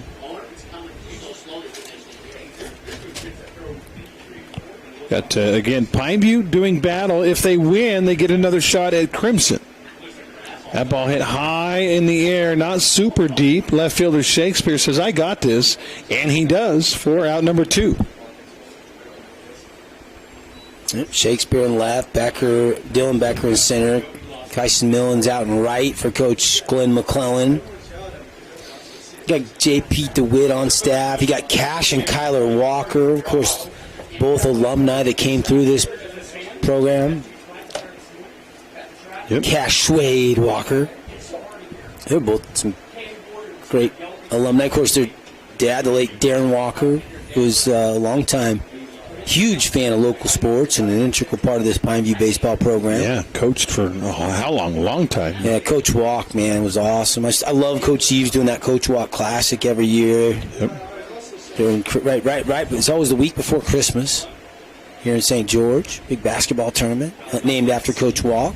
After a foul ball to Coleman Bob, he takes a ball outside, 1-1. Darren Walker, I don't think I saw him without a baseball cap from pretty much from as soon as basketball season was over on. He wore a baseball cap up until basketball season again. Ground ball up the middle. Bob with a solid single. In fact, that's his second hit of the game. Yeah, 2 for 2 tonight. But they haven't been able to bat him in. We'll see if maybe if he can here, trying to get a little 2-out rally going. Mace went 3 up, 3 down. Then he allowed a hit to Bob in the second inning. He allowed a hit to Olson in the third inning. And now a hit with 2 outs to Bob here in the fourth inning. But that's it. Nobody's gotten past second base. Batter now is Trayson Jensen. Jensen grounded out to short. Hit it pretty hard, but Becker was on it. Jensen waggling that bat. Here's the pitch from Mace, and it's a little bit low for ball 1. Again, we've got 4, like yesterday, like Monday. We've got 4 games for you. We just don't know who all will be playing in all 4 games yet. Actually, we know 3 now. Game 1 is in the books. Snow Canyon 11-1 over Bear River. Bear River goes something like 23-7, I think, this year. Yeah. But ends on a sour note with a 10-run mercy loss. Warriors stay alive. And Snow Canyon, I think if the Warriors could have picked who they were going to play, I think they wanted to play Snow Canyon. They feel like they match up well with the Flyers. They split during the regular season. Them once. The only team to beat Dixie in region play, actually. Yeah, but interesting. Will they start Andrew Lyon? Will they start Kyson Goetz? Will they start Swinson? Lyon pitched well on Monday. I would guess maybe Goetz gets the start, but I don't know. He started on Monday, but then they went and got him pretty quick into that game and went to the bullpen. So he's fresh. His innings are reset. Foul ball. Another foul. Back-to-back foul backs by Jensen, and the count goes to 2-2. I did the game, I believe, with Kyson started against the Flyers, and he got into, I think, the 4th inning, and it was a close game. At approximately 4:30, rather, it's going to be Dixie Snow Canyon. You were just talking about it. And then at 7 o'clock tonight, Crimson Cliffs plays the winner of the 2 teams we're watching right now. That ball way outside, and Iverson does what Iverson does, and that's a flag down, a way outside ball, and keeps it from going to the backstop. You talk about that 4:30 game, though, all the pressure's on Snow Canyon. They're the defending state champs. They're in the one-loss side of the bracket. Dixie hasn't lost. They've got a lot of different options to who they could throw. Breaking ball swung on and missed. Ad will retire the side. A Team D auto strikeout for Aiden Mace. He has been so good. 4 innings of shutout ball. Devin, you were talking one of the keys to the game. Get your starting pitcher through the 4th inning and still out there with the lead. That's exactly what they've done at Pineview. Yeah, and I think he's going to still be out there. His pitch count's really low. He's just been dealing. We'll be back in 1 minute. 5-0 Panthers.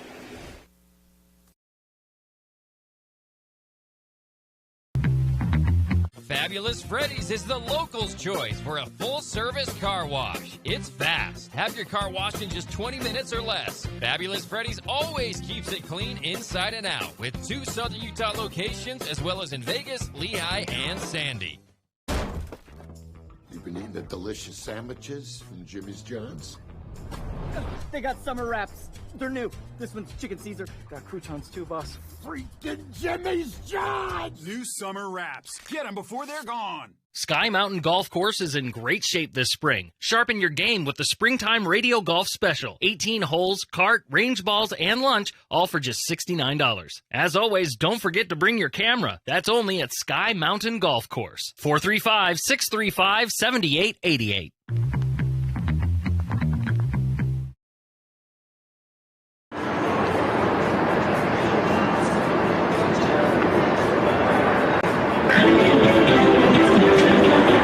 For Pineview, they've had a lot of hits. In fact, you look up there, they have 8 of them, but they've only been able to get 5 runs home. Usually, a lot of times in high school, you'll see the runs higher than the hits instead of the other way around like you might see in the major leagues. But Pineview, 5 runs, 8 hits. They have not committed an error. And to be honest, Devin, they maybe could have and even should have put this game away. Loaded the bases 2 innings ago. We had 2 on last inning, left them all on board. Yeah, they had just 1 out with it loaded and had a couple chances to deliver kind of a breakaway, maybe 2 RBI hit, or maybe could have hit a grand slam or something. Really broke this game wide open. But still, a comfortable lead, 5-0. Mace looks incredible in pitching with a ton of confidence. And Pineview's seeing Erickson really well, and they've stuck with him, and he's kind of kept him within striking distance, but Mace has kept this Wolves team off the scoreboard, and the pitch count getting up there for Erickson now a little bit. That ball low and away, 2-0 count now to Roundy. That's Brandon Roundy. Erickson enters this inning with 64 pitches through 3, so he's throwing some pitches, over 20 pitches per inning. He hasn't had that that 7 or 8 quick 1, 2, 3 inning yet. He has not. In fact, Pineview's brought at least, let's see, 1, 2, 3, 4, 5, at least 5 batters to the plate on every inning. Well, and you put that in comparison to Aiden Mace. I mean, he's went 4 innings, so he's got 3 more outs already to his credit, and he's only thrown 52 pitches. So Erickson has thrown 12 more and 1 less inning of work.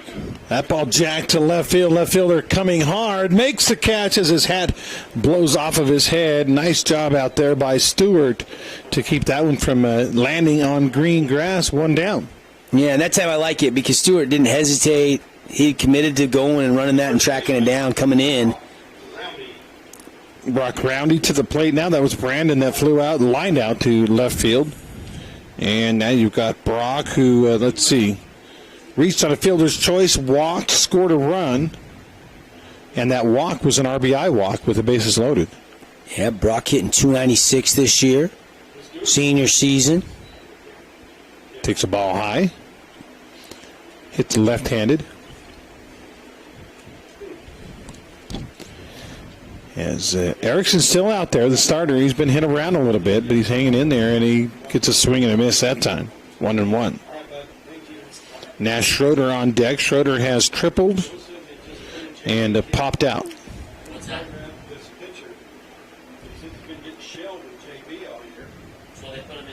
1-1, and the pitch hit hard to the left side in foul ground. Third baseman chasing over there. Geertsen can't get to it, and that'll be a foul ball. From the softball, some Hearst Ace Hardware score updates. Bear River beat Cedar 6-3.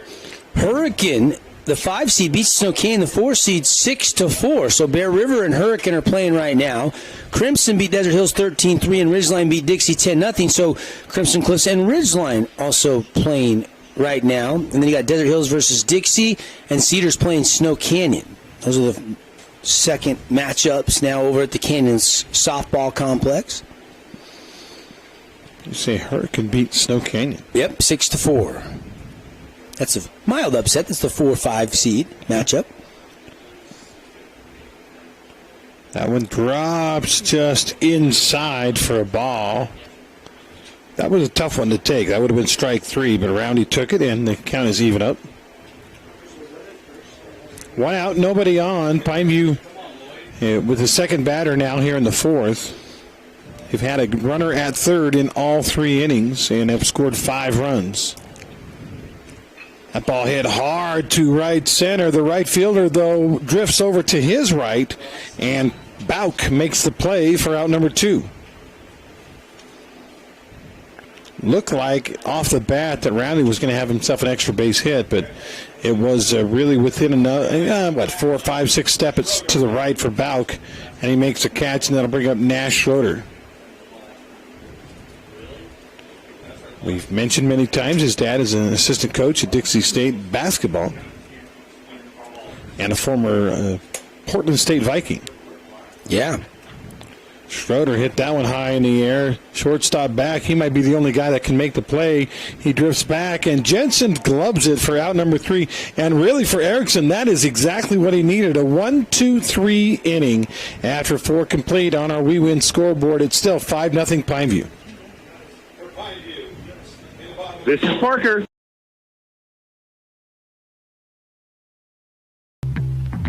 Tony Bolonovich here with another reason not to eat the Jimmy's Johns. These tryhards fresh bake their bread all day. Enough with the fresh baked nonsense. Stevie. You're dead to me! Jimmy John's, the sandwich of sandwiches. Camping World St. George is your #1 dealer in southern Utah. Get your adventure started in the retail store with all your camping accessories. Find the largest selection of travel trailers and fifth wheels and motor coaches. Why in the world would you go anywhere else than Camping World St. George? This is Parker. This is Jason with Team D Auto Sales. Supporting local sports for over 20 years. That's 2 decades. Come to Team D Auto Sales at 488 East St. George Boulevard or TeamDAutoSales.com. Yeah! Team D, Team D.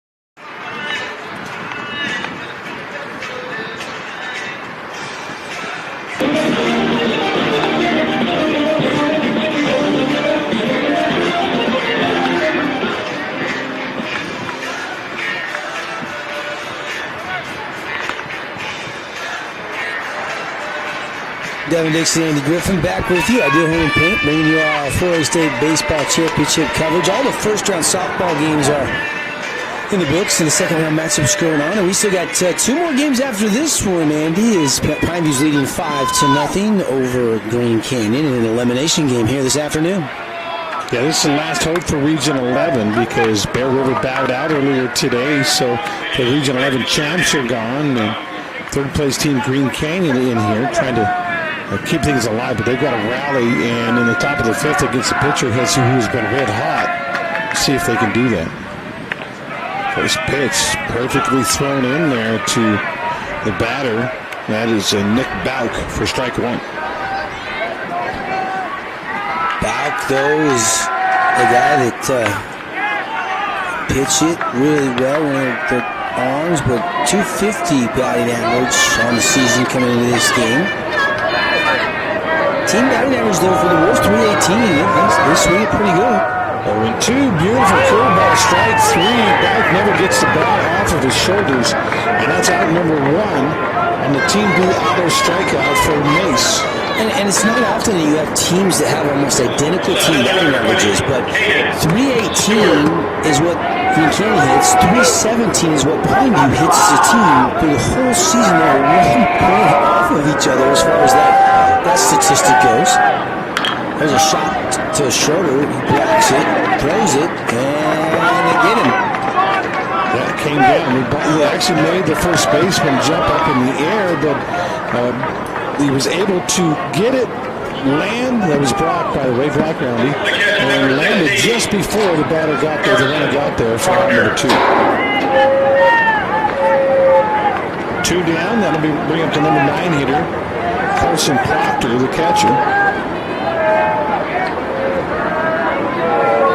They've had a heck of a time trying to get that game changer to work. Fly ball, easy money, and he's jumping in the air just for a good measure. Ian Becker makes the catch, and wow, what a quick and good inning for Aiden Mace. 1, 2, 3. He played 4.5. Mace has been spectacular. He has a shutout going. It's 5-0. Be right back. Your hometown. The real estate market in Southern Utah is booming. Before you sell, talk to a Red Rock real estate agent to see what your home is worth. You may be surprised. If you're looking to buy a home, check out all their listings at redrockrealestate.com. Voted the best real estate company in Southern Utah 2 years in a row. Red Rock Real Estate. Simply Wisdom Teeth is all they do, and they always make it simple. With everyday pricing at just $899 for all 4 wisdom teeth removed, including sedation, they've got over 600 5-star Google reviews. For appointments, call 635-1243 or visit simplywisdomteeth.com. This is Tyler from We Win Injury Law. We win for you, period. If you have been in a motorcycle accident, car accident, hit by a semi-truck, or bitten by a dog, we will fight and win for you, period. Visit 435wewin.com to have me look at your case. New customers only. For details, go to InfoWest.com. Isn't it time to come home to InfoWest? The Internet people. Welcome back to the action. Brought to you in part by Ideal Home and Paint. Devin, you think about the starter for Green Canyon. He came out, gave up 2 runs in the second, or in the first, 3 runs in the second, gave up 8 hits in the first 3 innings, and you think, all right, he's in trouble. The coach came out, talked to him. The infield had a little infielders only meeting, and here's Riker Erickson. We go to the 5th inning. He's still out there and actually put up a couple zeros in a row now. Yeah, I mean, he settled down a little bit, and that's why coach didn't make a move, believing he was the guy, just a rough start. And you got to tip your cap to the plate approach by the Pineview Panthers, but got through that inning in, 10 pitches? I think he started that inning with 64. He got out of that inning with 74, so that helps. Now he's got a chance to maybe get into the 6th if he can keep doing that. Maybe even go to the 7th, and giving up 8 hits and 5 runs, and doesn't have that many. One strikeout, AG, is all Erickson's got. He's not K'ing anybody, but he's let the defense try to make plays behind him. But the big storyline in this game has been Aiden Mace. The Pineview Panthers pitcher has been sensational. Just 3-hit shutout baseball through 5 innings of work. Pineview will bring Millen, Becker, that's Ian, and Becker, that's Dylan, to the plate. And first ball is hit up the middle for a base hit by Kyson Millen. Millen, first pitch swinging. I like that, jumping on that. Diving was Jensen, couldn't get a glove on it. And again, Pineview getting that leadoff guy aboard. That puts pressure on your pitcher. That puts a little pressure on your defense. You're already down 5 runs. It's exactly what Coach McClellan loves to see. Yeah, get a little rally started and run on. And look at the bottom of the order. We were talking about the pregame show. Ian Becker, 1 for 2. Dylan Becker, 1 for 2. Kyson Millen, 1 for 3. You're getting hits from the bottom of the order for Pineview. He had retired 4 batters in a row before that base hit by Millen. And Erickson throws a strike on that one. 0-1 now after a check over to first to Ian Becker.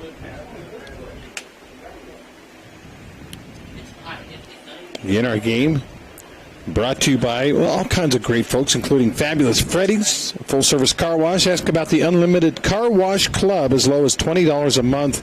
Free vacuums over there on Bluff Street. It's to Southern Utah Fabulous Freddy's. Stop by today. They have the Splash, where you can just go through the drive-thru and get yourself a Pineapple Mountain Dew like I do. And they only have that coupon book sale twice a year, and it's going on now, so you want to stock up on 10 packs of car washes, your favorite wash. They're all 30% off. Nice little savings for you. And every time you use one of those car washes, you get 10 cents off at the pump, which helps a little bit right now with the prices, right? Yeah. A little dent in a big monster. Yeah, it cost me $119 to fill up my truck the other day. Whew. Even that little Mitsubishi I've been driving for work, Devin, it was $89. Yeah, it's crazy. I remember back farming as a kid, and we paid 79 cents a gallon. You probably remember even cheaper gas than that. Yeah. Couldn't believe it. The first time it went over $1, I could not believe it. We're going to pay $1 for gas. I was shocked.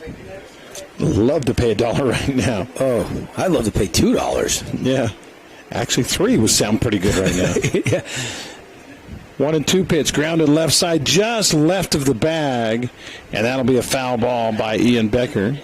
It sucks because, I'm running kids around town to golf tournaments and dance class and picking up kids and then driving around and seeing clients and driving to games. I just feel like I just drive the streets of Southern Utah. And, I got to fill that truck up. Usually it's once a week at least. That's almost $500 a month in gas. Wow, that's a lot of money. I was talking with and that's just one of my 4 cars at my house, Andy. That's right, you got drivers. Wild pitch, that one over the head of the catcher. I don't want to think about filling up the boat. I haven't even taken it out yet. That's good. That's a big tank on that thing. I moved Millen over to second base. I was talking with Senator Mike Lee about inflation. He said it's bad around the country. It's worse in Utah. The average Utah family is paying $700 more a month for the exact same goods that we were paying this time last year. Why is it? I don't know why it's worse here. Yeah, I don't know. Ball hit to center field. High fly ball. Looks like Olsen will track it down, and he does for out number 1. So Becker gives it a ride, but the center fielder tracks it down. And 1 away here in the bottom of the 5th.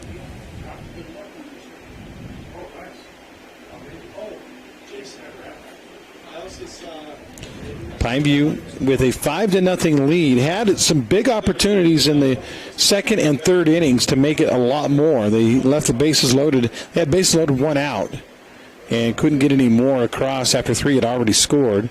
And then they had first and third with 1 out and just couldn't get anything else. So it's still a game, surprisingly, at 5-0. Is that a game? I guess it kind of is still, Devin, right? It's not over. No, there's no question. 8-0 is over, maybe 9-0, but 5-0 is still a game. 1 out, 1 on, 1-0. The count now to Dylan Becker. Speedy center fielder. Becker swinging on that one, a little number to second base. That'll move the runner over, but Becker goes down on the 4-3 putout from Atkinson to Bob. 2 down, runner at third. Yeah, and you want to tack another one on the board here if you're the Pineview Panthers. 5-0's great, 6-0's even better, and you don't want to waste that leadoff hit by Millen, who's standing over there 90 feet away from adding another one. And Barney will step in. Barney has hit it hard. He has Gapper. 0 for 2 today, though, with the run scored. Oh, he does have that triple, so he's 1 for 2.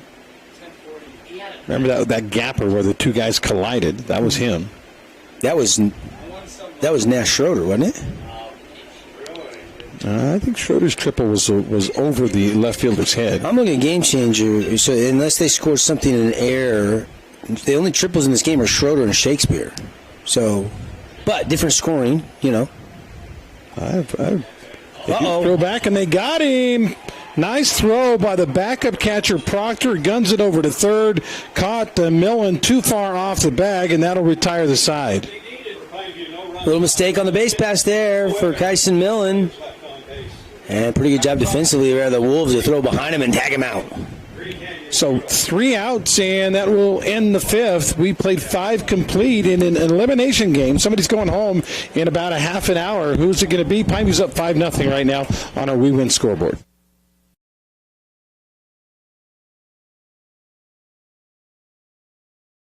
Time out. I've got a loan for you. Scott Gibson here with Intercap Lending. Put me in the finance game to work for you. No matter what you're looking for, to build, buy, or refinance, I can help. So don't drop the ball and let me, with my 25 years experience, go to work for you. 435-619-8080. Right now is the time to improve and get ready for the upcoming basketball season. And the best facility with brand new floors and top-notch training is at Nets on Fire inside the Be More Complex. Get small group training with elite coaches. It's time to improve your game. Just visit netsonfire.org. Get Florida is excited to partner with Region 10 Football. Being a local company, they love local sports. Are you looking to remodel your home? Well, it's a great time. If you're looking to upgrade or update your home, it's time to get floored. Visit getflooredsouthernutah.com for a free quote. To get out of pain with help from Anodyne Pain and Wellness. Welcome back to the action. Brought to you in part by Ideal Home and Paint.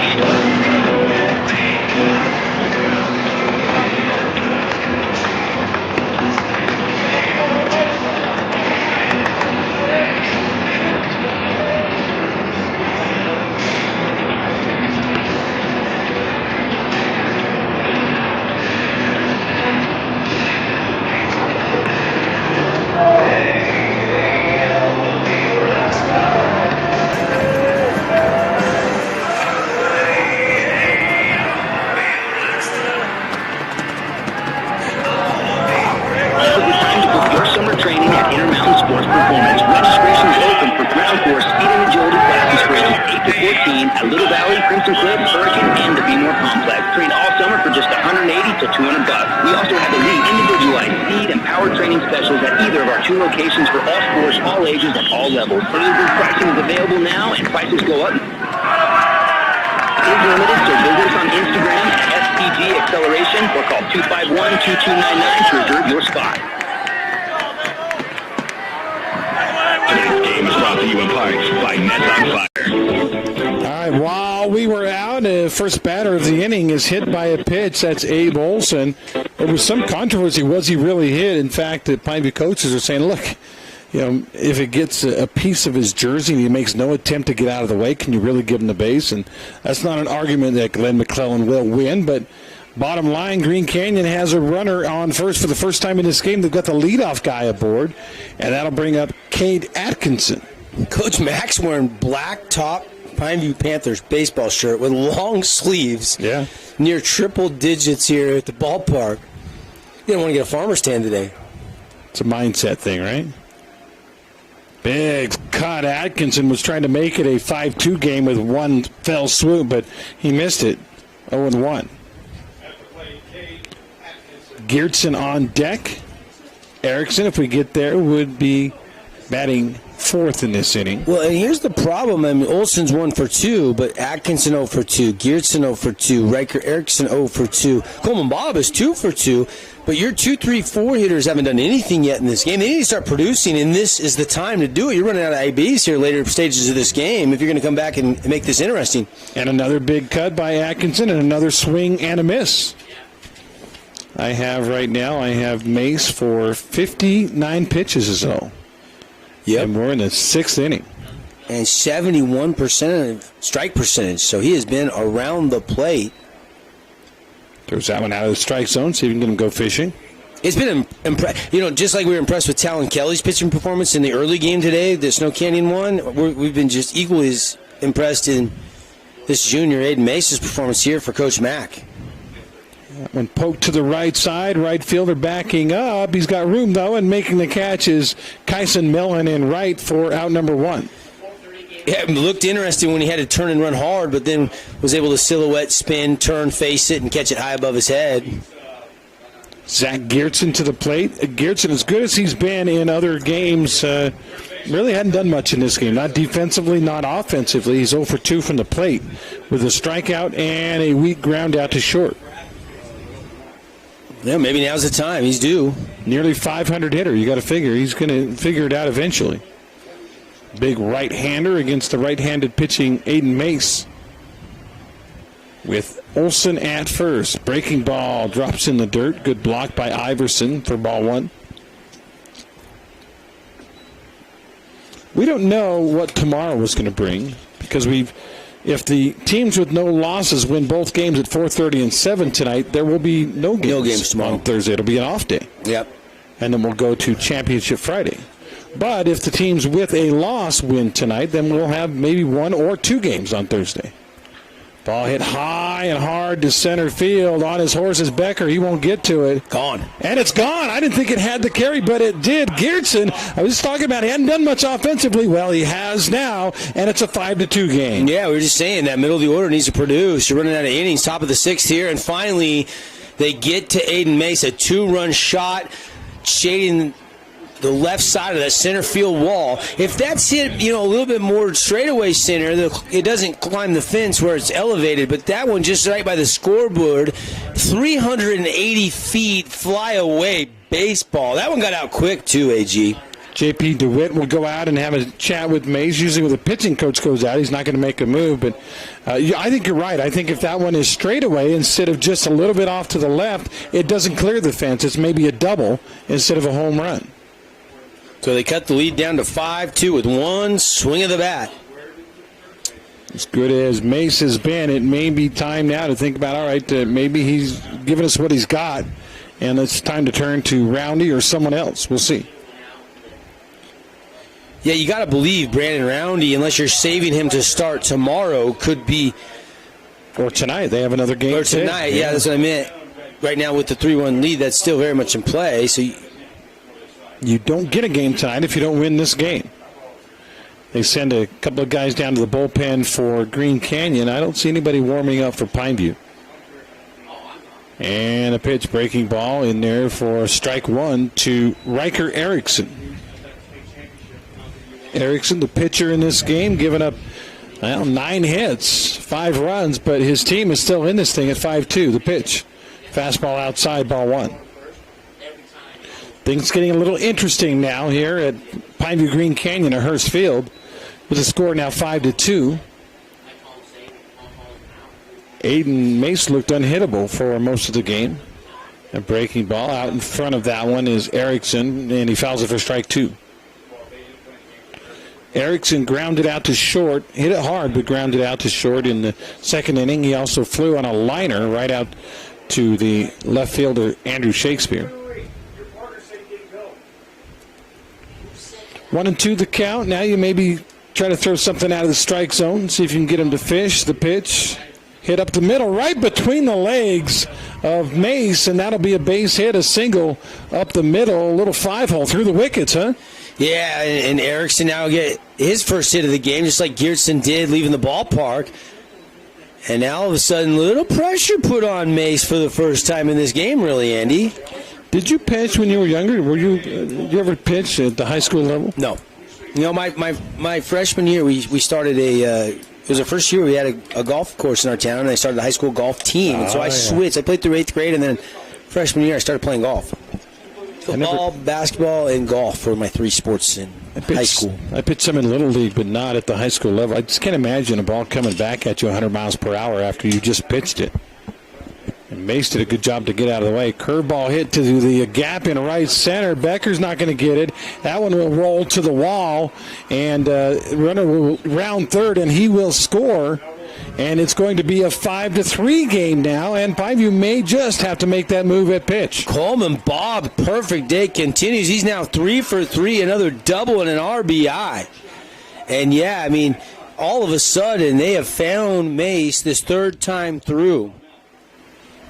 Interesting. He was so good the first 2 times through, but you're right. Now the 3rd look at the pitcher, and no coach yet. The infield gathers around Aiden Mace, and still not seeing anybody going anywhere. Nobody in the bullpen for Pineview, so if they do make a move, it's probably going to be somebody that's out there on the diamond right now. Yeah, and I think the way he was cruising, you were thinking, we're saving Roundy, and Brandon Roundy's sitting at shortstop. But, you know, if they get another hit, you got to believe Coach Mack might be really tempted to say, change of plans, I'm bringing Brandon Roundy in to try to finish this game off. Ball rolls away from Iverson between his legs, and the runner will scoot up. Bob goes from 2nd to 3rd on the passed ball, and now they're within 90 feet of making it a 1-run game. It's 5-3. Pineview still leading, but things are starting to get dicey here at Hurst Field. Yeah, and you know, Crosby's thrown a little bit. Kyson Milne's pitched a little bit. You know, Schroeder's not available after pitching yesterday. Brock Roundy's not available. He's still on rest from pitching 113 pitches on Monday. Low ball 2 now to Trayson Jensen, who is also over 2. Yeah, I mean, you got a junior in Archibald. You got a sophomore in Stubbs. But, yeah, there's Barney.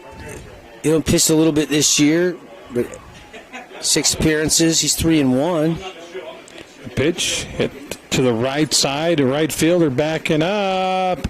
And Millen makes the catch. It will be a sac fly, though, and we'll have us a 1-run game with 2 outs here in the 6th. Wow, they're taking advantage of this inning. And things definitely turning a lot closer than Pineview would have liked. They've had that 5-run lead since clear back after the 2nd inning. And then, you know, just cruising here into the top of the 6th in a 4-run inning, and now all of a sudden Green Canyon has come alive. The good news, bad news for Pineview. The bad news, of course, a run scored. Good news, bases are empty now, so they'd have to really start a new rally, basically, if they're going to try to get that run home. 2 outs, 2, as the batter now is Nick Bauk. So Trayson Jensen with the sac fly RBI makes it 5-4. And quickly 2-0 now to Nick Bauk. Bauk is 0 for 2, grounded to 3rd and struck out. Yep, 250, the batting average for Bauk on the season. That one bounces. Good thing nobody's on the base because that one went to the backstop. And it's 3-0, and maybe Mace starting to get a little bit rattled. Our game brought to you in part by Team D Autos. Team D won't be beat. Go see the local boys, Jason and Parker, at Team D Auto, 488 East St. George Boulevard. The 3-0, not close. Here comes Coach Mack. He was standing out there. He was going to say, okay, if Mace makes a mistake here, I'm going to go get him. And here comes the decision. McClellan striding out purposefully. Talks to his catcher as who meets him at the line, and there's going to be a pitching change. Our timeout brought to you by the Scott Gibson team at Intercap Lending. As Pineview going to have to make a move here with the second coach's visit this inning. We'll take the break. It's 5-4 Panthers, but the tying run for Green Canyon is over at first base.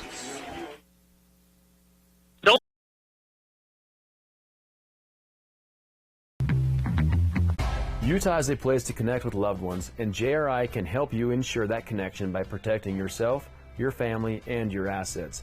JRI Insurance is a team of insurance specialists dedicated to providing the best possible products, pricing, and services available, including great rates for families with teens.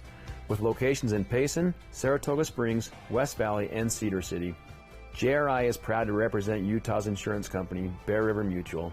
Visit us at jriteam.com.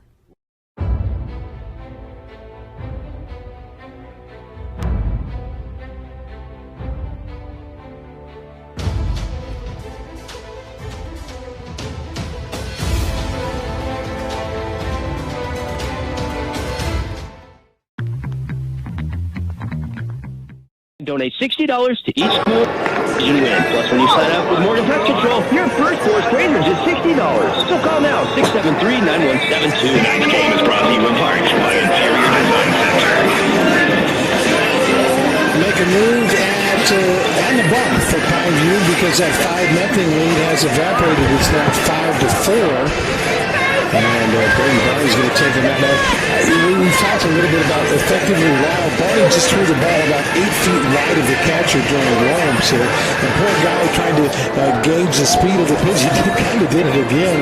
And that guy trying to gauge the speed for Green Canyon is like, hey, is he going to do that to me?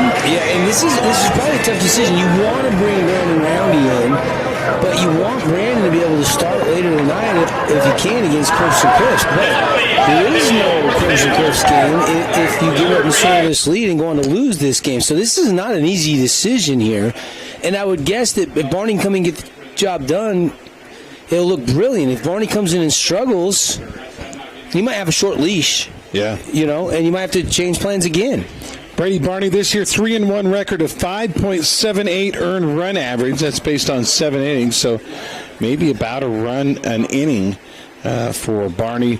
This year, Brady has, in 13 1/3 innings, given up 21 hits, 11 earned runs. He does have a good strikeout to walk ratio, 15-7. And Pineview nursing now what is a very precarious 5-4 lead. And coming to the plate will be Caden Stewart with the runner on base. And that's the only good news is you are coming in towards the bottom of the order here. You got the 8 and 9 hitters that are hitless on the day. And you only need one out to get out of this inning with the lead. Yeah, that's the big one there. Although Barney throws it wide on the first pitch outside, 1-0 to Stewart. Cannot give up walks. Those would be brutal at this point. Barney looks in and just misses ball 2. His dad, former assistant coach for Pineview, is not a coach right now. And the batter again is Caden Stewart with the count 2-0.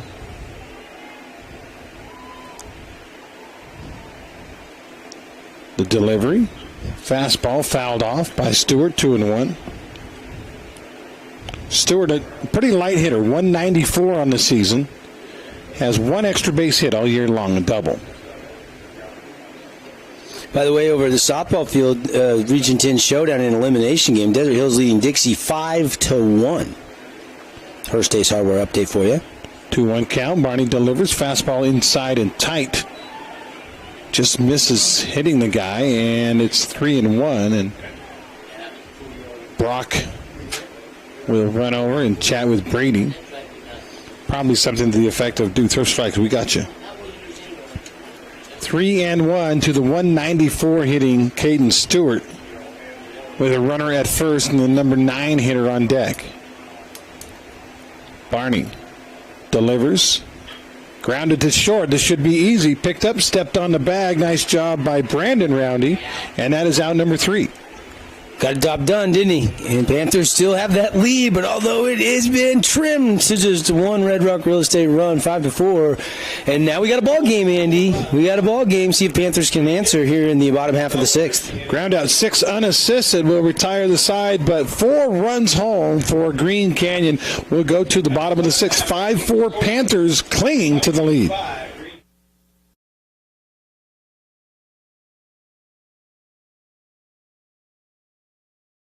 Boulevard Home, we wanted to take this time to thank you for voting us the best furniture and appliance store in Southern Utah again this year. We couldn't do it without you. We appreciate all the support from you as well as the community for the 47 years we've been in business. So thank you from the bottom of our hearts here at Boulevard Home. We love you and we love Southern Utah.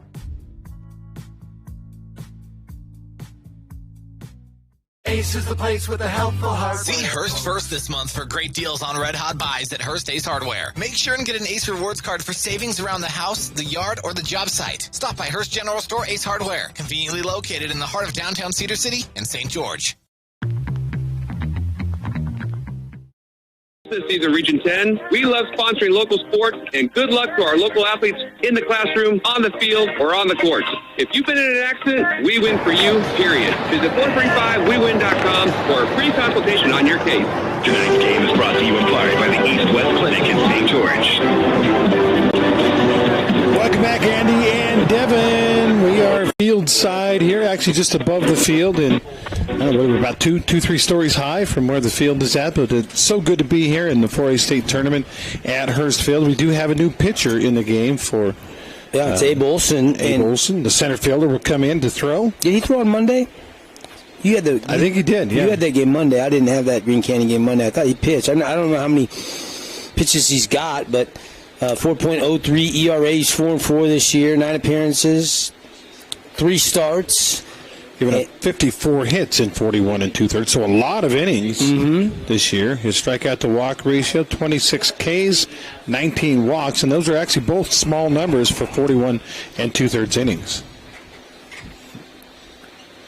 Olson, right-hander, not real big, very speedy, very athletic young man. And opportunity for him maybe to get a win if he can keep Pineview down and his mates can continue to swing the bats. No, you're going to senior. You're giving the ball to a senior. He's graduating in a couple days.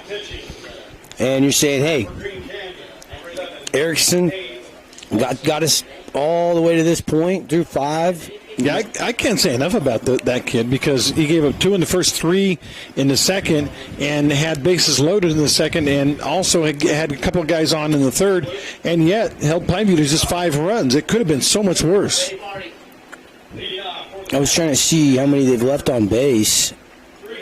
Panthers are stranded 6 in this game. 5 of them in those first couple of innings. Yeah, and they were in scoring position like you alluded to. Brady Barney, the pitcher now, will lead off for Pineview. Try to rattle the bats, as Devin likes to say. First pitch is in there for a strike. Good start for Olson. It'll be Barney, the number 9 hitter, and then back to the top with Iverson and Shakespeare. 0-1 the count. The new pitcher, Abe Olson. And the pitch. Hit hard. That's going to be toward the gap. See if it gets into the gap. Barney around first, headed to second. Should have time to get there, and he will come in. Slides in, didn't need to. A double for Brady Barney. I have him now with 2 hits in the game, although there was some disagreement on whether or not that should have been a hit earlier by some of the scorers, but I have him with 2 doubles or a double and triple, depending on how you look at it. Yeah, it was game changer. Green Canyon and Pineview, though, scored it in air. Of course, the official score up in the booth, which is you and Greg, by my book. Greg gave him a double with an air on the throw. I had a triple. You had it for a triple. So we've got it scored all over the board, but I think he's got 2 hits today, and that was a big one. Yep. You know, came in, got that last out. He's all fired up. You saw him flex his muscles down there as he slid into second safe. Bring a speed-up runner in for him. Now Iverson to the plate. Iverson has hit the ball hard. He is 1 for 3, though, in the game with a fielder's choice, a ground out, and a single. The InfoWest speed-up runner is Stookie, too, by the way. Runs a lot. Thanks so much to InfoWest, the internet people. Go to InfoWest.com to see how you can get the best internet in southern Utah. Nobody out. Runner at second for Pineview. They need to come back. Ooh, what a great-looking slider there by the pitcher, Olson. It's 0-1. That's a tough pitch. That thing was bending. That was wrinkled, that's what they say. 0-1 to the lefty Iverson with a runner at second.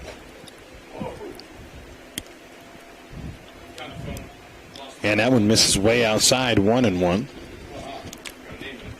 You got Jensen at short, kind of dancing around behind, playing with his head, isn't he? Yeah. And you got the catcher probably signaling some things to Olson, and kind of gets to be a little bit distracting. Maybe part of the reason that pitch was so far outside, lost his focus for a second. Pitch swung on and fouled back by Iverson. 1-2 now. off the battle with 2 strikes, the senior catcher. And you definitely have cut it to 1. So you don't want to pass ball or wild pitch here. You don't want to let Stuckey get to third freely. And Pineview, certainly with no outs, not going to be too aggressive and try to have him steal third in this situation.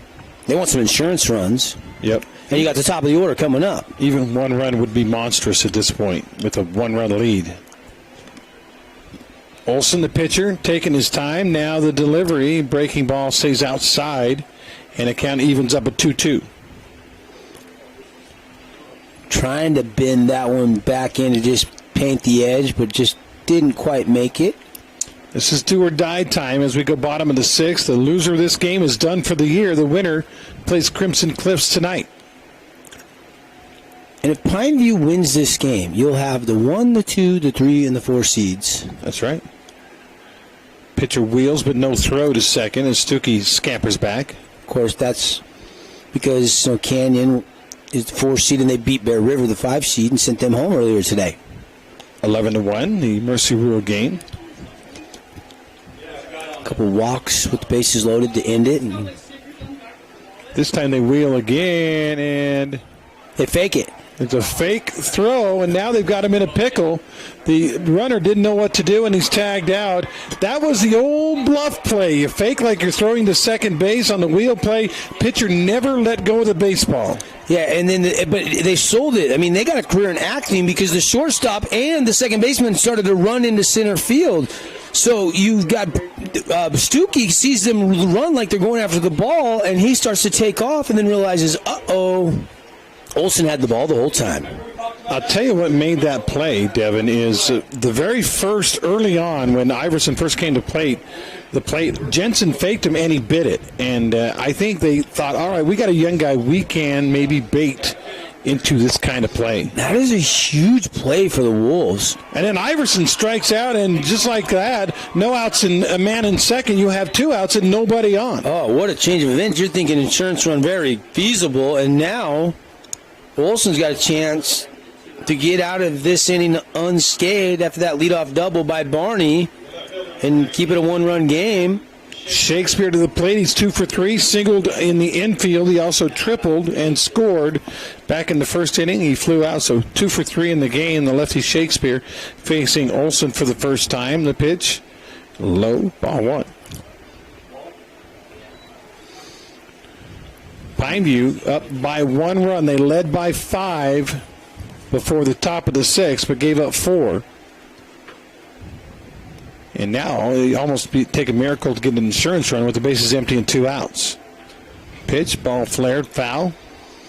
The third base side. Well, if Shakespeare can continue to swing a hot bat like he's been doing, you give Brandon Roundy a chance. He's hit it hard a couple times to left field. One time, in fact, he hit it so hard that it popped out of the middle left fielder and was an error. Yep. So Shakespeare can get an extra base hit. There's still a chance for Pineview to get a little 2-out rally going here. And that one drops in there. Breaking ball for strike 2. 1-2 now to Shakes. Good thing for Panther fans, you still got the 1-run lead. Now the question is, does Barney come back in to pitch, or do you just Coach Mack maybe change pitching? Of course, we'll find out here in just a bit. But first, Shakespeare's got a chance to maybe get a little 2-out rally going. That one misses. Same kind of pitch as the last one, just maybe 6 or 7 inches further away. And so the count now 2-2. Roundy, that's Brandon on deck if Shakes can find a way to extend this inning. Pineview up by 1, bottom 6. The pitch, outside, ball 3. Appreciate Bucks A. Sorrow, Anodyne Pain and Wellness, Finley Subaru, Eaglegate Title, Luke Udy American Family Insurance, some of our play-by-play sponsors of high school state playoff baseball. 3-2, 2 outs. And the pitch from Olson. Swung on and missed, and that'll retire the side. Little pump of the fist by Erickson, the now catcher. And, we'll go to the 7th inning. We've got ourselves a ball game. 5-4 Pineview on our We Win scoreboard. Back right after this with the 7th. Your hometown locally. Ernie's 2 Sinclair stations want to wish Region 10 athletes the best of luck this season. And stay tuned for the Ernie's Player of the Game. Don't forget to grab an Ernie's reward card that allows you to save on fuel and earn points for every dollar spent in store. Get your card today. Ernie's, St. George, Hurricane, Cedarham, and Beaver. Since 1946, Wilkinson's House of Lighting has been a fan of all Southern Utah high school sports. These are special kids. Help us celebrate these young men and women and all the student athletes by getting out to the games and cheering them on. From Wilkinson's House of Lighting.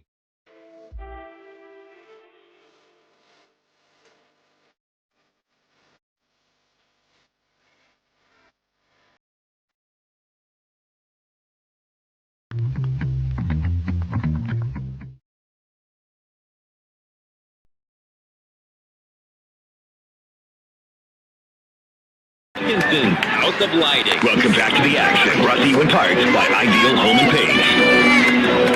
Our scoreboard sponsor, Hearst Ace Hardware. Check out all the hot buys every month at Hearst General Store Ace Hardware, located in the heart of both St. George and Cedar City, and open 7 days a week to serve you with a variety of products and prices that please. I'm telling you, I've never been in a Hearst, especially in St. George, where they didn't have what I wanted. I just could wonder, and like, hey, I want it. And then they have a few things I didn't know I wanted. I'm always in there for I like the canned fuel for my blower and my weed eater. Yeah. Because I always know the mixture's right, keeps it running longer. I always get my air filters in there, change out the air conditioning filters at the house. Ammo, they have barbecue stuff. I just loaded up on grub control too. I don't want those grubs in my backyard. Yeah, good call there. Now's the time you got to put that stuff down heavy. You have become domesticated, Devin Dixon. Oh yeah, I have my yard looking good, man. Barney out there, ground ball up the middle. Becker tracks it down, throws across a diamond, but not in time. In fact, it's a bad throw, and they'll have to track it down. The runner will go to second base. That was probably going to be a hit if Becker doesn't run it down. He runs it down, but in the rush to try to get the runner, threw it wide, and now we've got the tying run at second with nobody out. Well, that's a tough play for Brandon Roundy. I mean, he's almost behind the bag at second. By the time he makes that throw, he is wide of that bag. And he knows he has to hurry it, and he just one-hopped it wide of Brock over there at first, and that allowed him to get down to second. And now the tying run is at second base with nobody down, and now we got a meeting on the mound. A timeout brought to you by the Scott Gibson team at Intercap Lending. And that is the head coach, Glenn McClellan, out there, which usually symbolizes a change in pitcher. Not guaranteed, but seems like it could. With nobody out, runner at second, the tying run at second here in the top of the seventh. You think he's asking Barney if he wants to stay, or asking Brandon how he's feeling about coming in right now? What's this conversation like? You know who I'd ask is Iverson. Say, Iverson, how's he look? He's going to make a move. He is. Millen. Kyson Millen will come in from right field. He'll be the new pitcher, and we'll take a timeout. Barney got him out of the sixth, but now in a little bit of trouble here in the seventh. We'll take a break. Pineview leading by 1. Pitching change when we come back.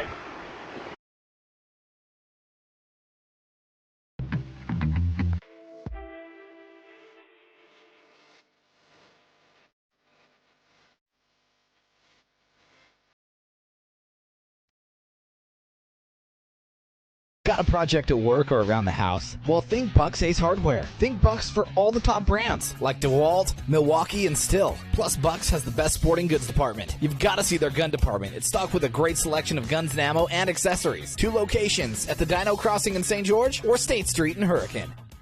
Hey, it's Luke with Udine Associates at American Family Insurance. At Udine Associates, we love insurance so you don't have to. With a quick call, we can get you an instant quote with the right coverages. My team of licensed agents are ready to help you with better insurance from American Family. Give us a call at 435-251-9102.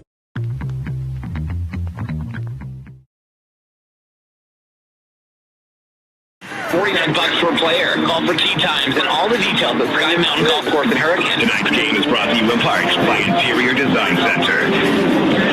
Before we went to break, we talked about Kyson Millen coming in the game. It's not Millen. In fact, the Millen, they'll rearrange the fielders, but it is actually Roundy that comes into the game. That is a guy with a 4-1 record and a 2.87 earned run average. Roundy comes in from the outfield, and rather from first base. What do you think, Devin? Good move here? Too late, maybe? Should have brought him in a little bit sooner? What do you think? I mean, I like Coach Mack saying, okay, Barney, go get me an out. And then I'm sure in between innings he thought about it, but Barney got that out. So, and honestly, you got a grounder that was a tough play, but Barney didn't do a bad job. I just think now you're going to your senior, you're going to a guy that you trust, that has pitched a lot of innings this year. I know you wanted to save him, but there is no game for Brandon to start if you blow this lead, potentially. And they bunt, but it's foul. The batter back to the leadoff guy, Abe Olson, and that's strike one. One thing about Roundy, he is a strikeout artist. He has 48 strikeouts to just 17 walks this year. Yeah, good command. Good, always around the zone. So Millen has moved to short, and Brady Barney went to right. Really? Well, because Brandon left short to come to pitch. Right.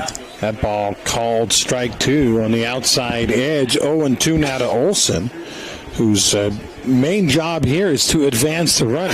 Don't have to knock him home, but if you can knock a ground ball in the middle part of the infield, that runner will most likely move to third. But now he's in an 0-2 hole. That ball nubbed to second base, and gloving it is Schroeder, and that's out number one, and that's just what Pineview needed in that situation. Yep. Proctor had to freeze on the line and just stay put there at second. So got Olson on a line out there to Schroeder. Now redemption hour opportunity for Kate Atkinson. Atkinson is 0 for 3 in this game. Your number 2 hitter who's batting over 300, and he hasn't gotten a hit in this game. He's 0 for 3 with a strikeout, ground out, fly out. And the first pitch to him in there for a strike. This is why you bring Brandon Roundy in, because he looks really good right now. Yes, he does. That one just caught the corner but was dipping away, so almost nearly impossible to hit. And then fastball blow by. Strike two. Atkinson, a 284 hitter. I said he was above 300. No, he on base percentage about 400, but batting average 284. I don't have a gun. I need to get one for tomorrow. Yeah, we need. But that looked 88, 89 to me on the fastball by Roundy. 0-2, foul ball. Runner again at second is the tying run with one out here in the 7th. Green Canyon gets a base hit. Most likely a run will come home with Carson Proctor on the base paths. 0-2 the count. Coach Judkins, Dixie basketball coach, has made his way to sit by Coach Schroeder in the stands watching Jake's son Nash play. There's a high fastball there. It was for ball one. Try to get him to swing at the alto queso, the high cheese. Wouldn't do it. The Trailblazers are still looking for maybe 1 or 2 more additions to their roster. That's a dead period started today for just a week, and then they'll get back to work and try to fill out the roster for next year's basketball. Breaking ball, strike 3, called beautiful pitch, a Team D'Auto strikeout for Roundy, and now Pineview 1 out away from advancing. Brandon, Clutch, Roundy. These Roundy boys are gamers. Yeah. That was just about as good a slider as you'll see at this level. And I think Atkinson knew, as soon as he hesitated a little bit and that slider zoomed by him, he's like, I'm in trouble. Now, again, if you're Green Canyon, Devin, though, and you want one guy up with the game on the line, it's probably going to be the guy that's at the plate right now in Zach Geertsen. Yeah, Geertsen, 478 batting average, 43 hits this year, 24 ribbies. Has 3 home runs, and home run here, and things flip, and it's a 1-run lead for Green Canyon. And remember what he did earlier in this game. He has 1 in this game, as a matter of fact. Which actually was his 4th of the season. Came in with 3. Now he's got 4. First pitch is a slider for a strike, 0-1. The pitch. Fastball ground to the left side. That's a base hit. Could be a play at the plate. Runner around third. Here comes a throw. Strong throw. They cut it off. Oh, man. They might have had a play, but they cut the play off. Why did he cut I don't know. Why did he cut it? I thought he might have had him. Why did he cut it? Why did he cut it? That throw was close enough. You have to let it go through if you're Ian Becker. He had to climb the ladder to cut that off. I think that would have bounced about 8 to 10 feet and hopped up to Iverson, who had a chance maybe to be on the right side of the plate, but maybe enough time to glove it cleanly and dive in front of the plate and maybe tag him out. We'll never know. We'll never know. We'll never know. Now it's a 5-5 game. That is RBI number 3 in the game for Geertsen. And we are tied at 5. Pineview's got to find a way to get some offense. They haven't scored for about an hour and a half. They scored 2 in the first, 3 in the second, and have done not much since. I mean, great at bat by Geertsen. I mean, pulled it through the left side, right in the hole between third and short. But, you know, you had a chance out there with a pretty good throw from Shakespeare to maybe get him. Shakespeare was coming, charged it hard, clean, crow hop throw. You know, and maybe Iverson needs to take a little bit of that. He's got to be saying no cut, no cut, no cut, loud enough for Becker to hear it. Breaking ball, swung on missed strike 2 now to Riker Erickson. I will say this, Devin, you know, as a cutoff guy, you're thinking, all right, that run is in, and I don't want to let the go-ahead run move over to second base. That's got to be in his mind as he's thinking about that play. But we'll never know. Ground ball left side. Right through the legs of the third baseman, and that'll be an E5, and now 2 on with 2 outs. Oh, boy. You know, and I think probably because Becker cut that, he's probably like, man, I shouldn't have cut that in his mind, and maybe sitting over there thinking about that, and then that one just ate him up a little bit. That's a play. It was hit hard. It was hit hot, but I think it's an E5. Clearly a play Becker would normally make. Yep, should have been an out. E5 on the board.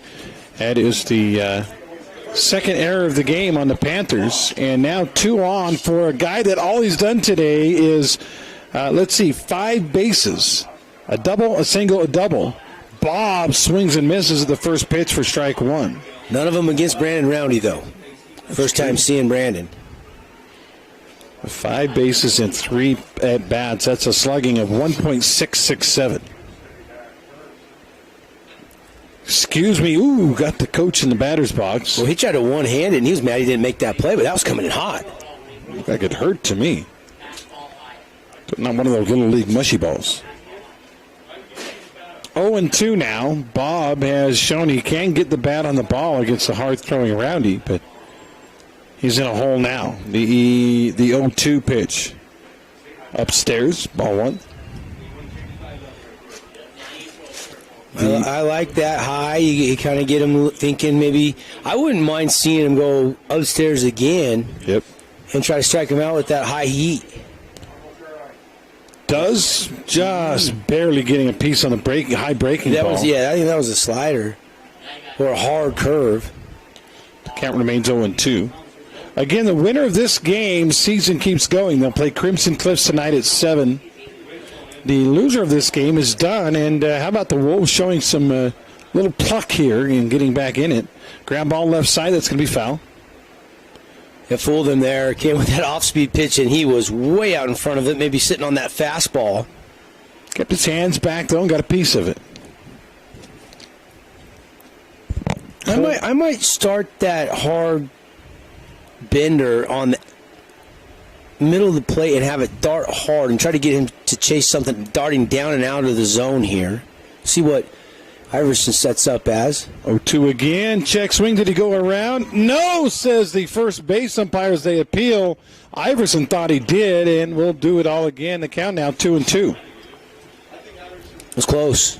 I think we don't have the aerial camera view to see if it broke the plate. Everybody in the press box thinks he went around, but hard to see it from the back here exactly how far. I mean, it was a close one. 2-2. In there, strike 3. Doesn't matter whether he went around or not because that's a strikeout looking. So good news, bad news for Pineview. Good news is they're not behind. Bad news is they're not ahead either. They got a chance to walk it off, though. We'll go to the bottom of the 7th, 5-5 on our We Win injury loss scoreboard. Back in a minute.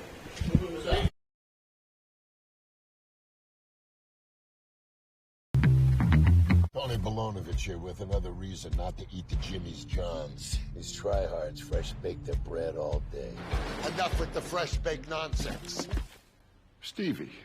Get that to me! Jimmy John's, the sandwich of sandwiches. Camping World St. George is your #1 dealer in southern Utah. Get your adventure started in the retail store with all your camping accessories. Find the largest selection of travel trailers and fifth wheels and motor coaches. Why in the world would you go anywhere else than Camping World St. George? This is Parker. This is Jason with Team D Auto Sales. supporting local sports for over 20 years. That's 2 decades. Come to Team D Auto Sales at 488 East St. George Boulevard or teamdautosales.com. Yeah! Team D, Team D.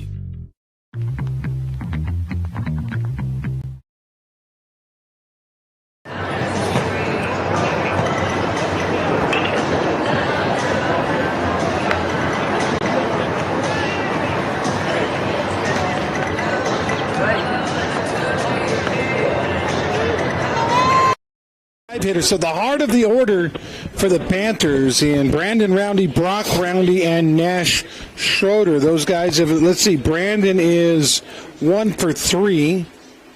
Looks like Brock is 0 for 2 with a walk and a fielder's choice.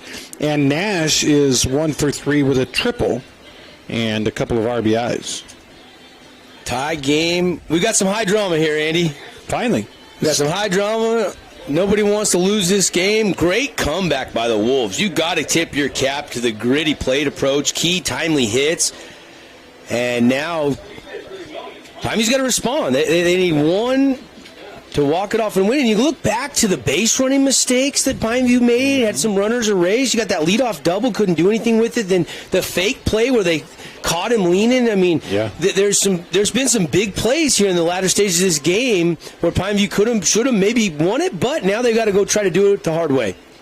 Abe Olson is the pitcher of record now. As this game goes tied, he'll win or lose, at least if this game is decided in the next inning or so. And Pineview has not scored in a while. They scored 2 in the first, 3 in the second, and then the bats went silent. They didn't score again. Meanwhile, the folks from Green Canyon got 4 in the top of the 6th and 1 on an RBI by Geertsen in the top of the 7th to tie this thing at 5. Pineview has 3 outs. All they need is 1 run to win this thing. As Devin said before we went to break, chance to walk it off. Well, this is kind of what you dream about as a kid, right? You dream about in the backyard, you're playing with your buddies, playing Little League, and you got the heart of the order coming up, which you got to love if you're a Panther fan. But first pitch now is in there at the knees for strike 1 to Brandon Roundy from Abe Olson. Pretty good-looking pitch there. Yeah, Brandon 1 for 3, right? Yep. Brock 0 for 2, and Schroeder is 1 for 3. Brock and Nash have RBIs in this game. Foul ball. Now we're at 0-2 for Brandon Roundy. Been on base twice. He singled and then he reached on an error, but was left out both times, so he hasn't crossed the plate today. Flyers have entered Brewster's Field. They'll be playing Snow Canyon next. Pitch. Roundy swings and misses. Catcher drops it, so he'll throw over to first in plenty of time for out number 1 on the drop third strikeout. And that's a pretty good start there for Olson on the bump for the Wolves. I mean, getting that leadoff guy to strike out, big deal right there. Brock Roundy now, the left-hander, will come to the plate. Brock, back in the first inning, reached on a fielder's choice, came around and scored. He also walked in the second inning and flew out to right field in the 4th inning. He's, what is that, 1 for 2? You got 0 for 2, my bad. Yeah, 0 for 2 with a run scored and an RBI. Strike called on that first pitch, a breaking ball, and Brock will step out of the batter's box and try to reconnoiter. He's like, that was a strike? Really? So 0-1 for the lefty Brock Roundy. Olson taking his time now. He'll come with the windup and the pitch. Drops in there and just missed this time, 1-1. Looked like the same spot as the last pitch. Yeah, bottom fell out of that, I think, though. It was a little bit less velocity, maybe, and it just dipped low in the zone. Pineview looking for their 21st win of the year are the Panthers. The pitch, outside, ball 2. Any base runner at this point, walk, hit batter, error, single, whatever, the Panthers will take it. With just a run needed to win this thing. And the pitch from Olson, down in the dirt, ball 3. Yeah, Olson being a little careful here with Roundy. Cleanup hitter. I'm sure they've done their homework. Yeah. Hitting right just a shade under 300 in his senior season. 3-1 pitch. Grounded to the right side. Should be no problem. Second baseman up with it and over. That is Atkinson to Bob for out number 2. That timing wasn't there. Just hit it right to second. Pretty routine play. I like the hustle, though. He slid, trying to beat out that throw, trying to make a play and get a board, but couldn't do it. And 4-3 the put out, and Brock Roundy is retired, and now Nash Schroeder will step in with 2 down. Nash didn't have a home run this year, but he's got a triple in this game, his first of the season. 391 hitter, the sophomore Schroeder, a right-hander, with 4 doubles, no homers, 1 triple now this season, and he's swinging that to could be it. Jensen picks it up, throws it across in plenty of time, and we're going to play a little free baseball, extra innings here at the 4A state tournament because Green Canyon came back from 5-0 down to force extra innings. It's 5-5. We'll be right back. When it comes to your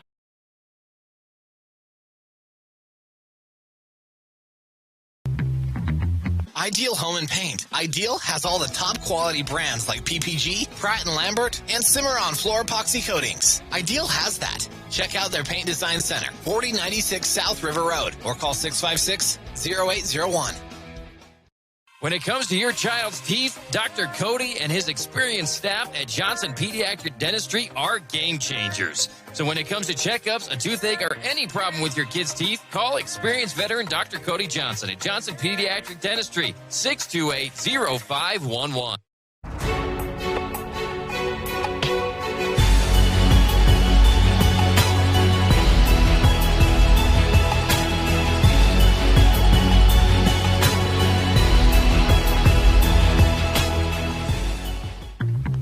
Shirt is included. Visit skatetherink.com for more details and sign up and stay up to date on all the exciting things happening at the rink this summer by following the rink on social media. Tonight's game is brought to you in part by the East West Clinic in St. George. Hey, Morgan Pest Control is back with their $60 for schools promotion. Morgan Pest Control has been around for 60 years now. For every region win, each school gets $60. And when you call Morgan Pest Control right now, you can get 4 sprays for $60. It's 673-9172. Get rid of what's bugging you today at Morgan Pest Control. Yep. Take advantage. Get those first 4 sprays. I use Morgan at the house. Do a great job. I know when they come because they're all dead outside on my cement around the house. On the sidewalk. They're usually on their backs. Once a year I'll have them hit the whole lawn just so I know they just get everything doused. My wife does not like it when those little cockroaches come inside the house. And we live in the desert, man. It's very, very often that happens. We lived right next to the turf sod farm for a while, and we were always getting the turf sod leftovers. First pitch swing, Trayson Jensen grounds it to shortstop. That's a piece of cake, and a quick first out of the inning, 6-3 on the putout, and 1 down here in the top of the 8th. That's a good start there for Brandon. You know, it's one of those deals you say, well, why would you use Brandon now? Mm-hmm. If you don't win this game, there are no more games. Yeah, and I know you wanted to save him to start another game, but... So 1 down. That pitch outside for Nick Bauk. Bauk 0 for 2 in the game, grounded out to third, and struck out. Oh, no, he did have a walk in the game. Bauk hits one high and back and out of play for 0-2. Yeah, those are the tough decisions when you're looking at pitch counts and you're looking at who you got and you're strategizing to be in next game, but there's no guarantees. And I really think Coach McClellan did it right. I mean, kind of push come to shove, he finally had to go to the guy that he trusts the most, and that's Brandon Roundy. And kudos to Mace for what he did. He pitched really well most of the game. He did. 1-2 pitch. That ball hit in the air to left center. Center fielder is over. And Becker makes the catch. That's out number 2. Yep. That's Dylan Becker. You know, and because they'd kind of saved Brandy, he just came in on and pitched a few. Well, I can't even remember if like an inning and 2/3. Yeah, it went 1 2/3. You only had to have 1 day's rest, if I'm not mistaken, which was yesterday. I mean, he's got a lot of pitches here, which is good news because you're in extra innings. You don't know how long this game could potentially go. Correct. And Olson's pitched some too, so he doesn't. I'm not sure exactly how many pitches he has available to him today. We don't know, but I guarantee Pineview knows. Just like I guarantee Green Canyon knows how many pitches are available to. Yep. Roundy. That ball inside forces the batter to do a little river dance. 1 ball, 1 strike. Actually, they say 2-0. I thought he fouled one off, didn't he? 2-0 pitch. Just misses. 3 balls. To the batter, the number 8 guy, Caden Stewart, with 2 down. Proctor on deck. And that one in there for a strike. 3-1. I think you got to throw this guy strikes. He's your 9 guy. He's not going to hit it out. So give your defense a chance to make the play here with 2 down in the 8th. And that one's in there for a strike, too. Had to actually, Stewart was bailing a little bit. He thought that was inside, but it was a good pitch by Roundy. 5 runs on 8 hits. 3-2. Ball hit to center field. Becker has a beat on it, and he makes the catch. It was on a line, but it was almost just right at Becker. And that'll retire the side. So 1-2-3 go the Wolves in the top of the 8th. Pineview, another chance to walk it off here. We go to the bottom of the 8th, tied at 5. Wilkinson's House of Lighting has...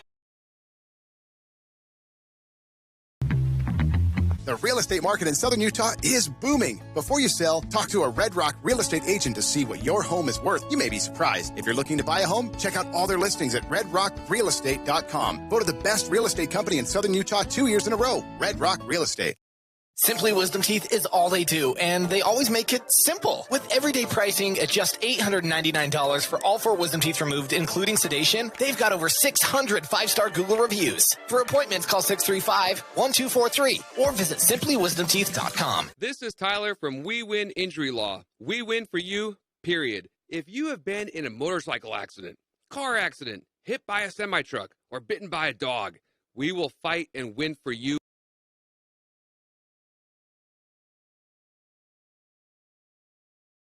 Price you'll appreciate. Call 251-2299 to learn more. Welcome back to the action. Brought to you in part by Ideal Home and Paint.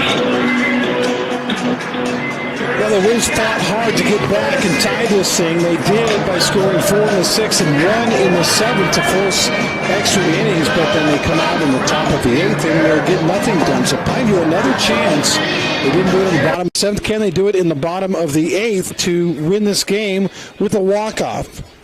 Looks like Kyson Millen, Ian Becker, and Dylan Becker due up here in the bottom of the 8th. Yeah, and all those guys got hits today. Millen's 1 for 3, so's Becker, and so's Dylan Becker. So all 3 of those guys have got on the base pass. In fact, Becker scored one of the 5 runs in this game. That's Dylan. And the guy that will be in the hole, Brady Barney, scored one of the runs as well. They need base runners. That's the bottom line. Need a guy on, as Kyson Millen will lead it off. First pitch from Abe Olson, and he threw it over the head of Millen for ball 1. I love the M-I-L-N-E name. I had a companion when I was a missionary who spelled it the same way, but it was Milne, not Millen. And I know some folks from northern Utah, they say Milne. And Kyson, however you say it, just singled it into right field. Yep, leadoff hit. Just what the doctor ordered for the Pineview Panthers. Kind of a weird deal there. Bauk tried to throw him out at first from right field. He had no chance to get him and actually threw it over the head of Bob. If the play had not been backed up by the catcher Erickson, would have been a free bag, and Pineview would have had a guy in scoring position. But bottom line is the catcher backed it up, and Millen will stay at first. Batter now is Ian Becker. That was a weird play. Why would you even try to throw him out at first? It's not like it was actually really close either. Maybe something he learned in Region 11 this year? I don't know. Breaking ball in there for a strike to the batter, Ian Becker, 0-1. Again, Millen at first. Do you play small ball, Devin? Get him in scoring position. There's nobody out. I would. Don't know how good a bunter this guy is, though. That's always the wild card. Here is the 0-1 pitch. No bunt shown. Instead, he hits it to center field. Center fielder 2 steps forward, 3 steps back, and makes the catch. Saw it well. but just lifted it right out there to center field. Pretty routine out. And Stewart slid over there to center now. You got Balkin left and Proctor and right, I think, defensively, since Olsen came into pitch. And pretty routine for Stewart. Earlier in this game, there was some adventures in the outfield for the Wolves. Had a couple balls that they misplayed, a collision and whatnot. But and now Dylan Becker at the plate, and he takes a ball low. So Ian flies out, Dylan at the plate with Millen at first. Erickson catching here. Do you try to steal a bag and put a runner into scoring position here, Andy? They're being pretty good speed from Kyson at first. They're being pretty shy about it. Very small lead. In fact, they throw over, but all he had to do was fall over and touch the bag.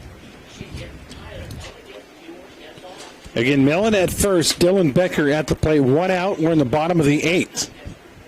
Pineview, if they score, wins the game and extends their season. 1-0 the pitch. Down at the knees, a little below the knees perhaps, and it's 2-0. And what Green Canyon can't afford are walks at this point. We saw earlier today Snow Canyon actually walked in the 10th and 11th runs of the game, and 10-run Bear River. Pitch. Ground ball up the middle. Could be 2. Jensen up with it. Bobbles it a little bit. Bobbles it again. And everyone's safe. He tried to grab the ball, step on the bag, and throw it. But in the process of trying to grab the ball and step on the bag, he forgot one thing. That little white cowhide. And good job by Millen not letting up. He continued to go in, slide hard.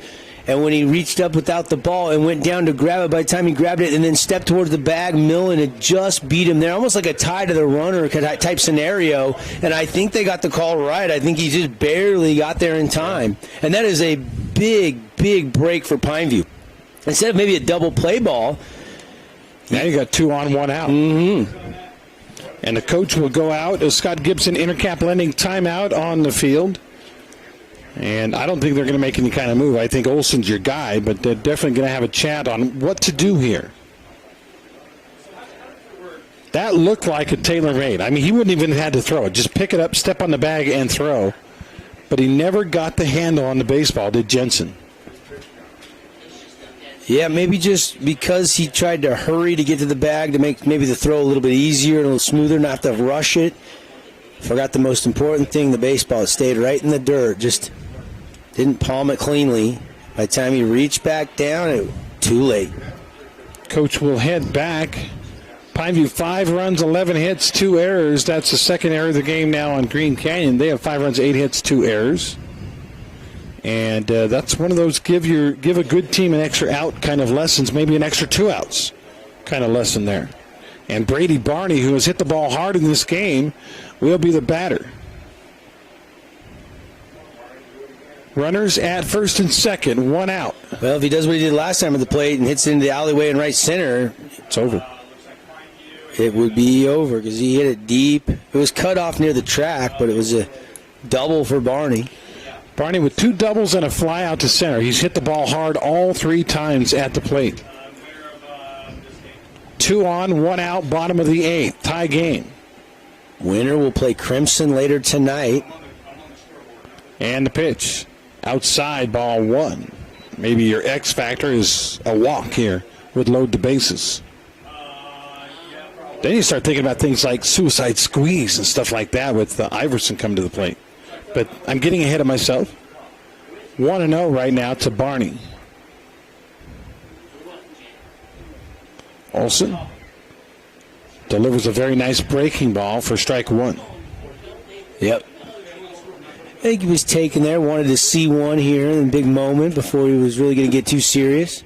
That would have been a good pitch to hit, though, if he had the timing on it.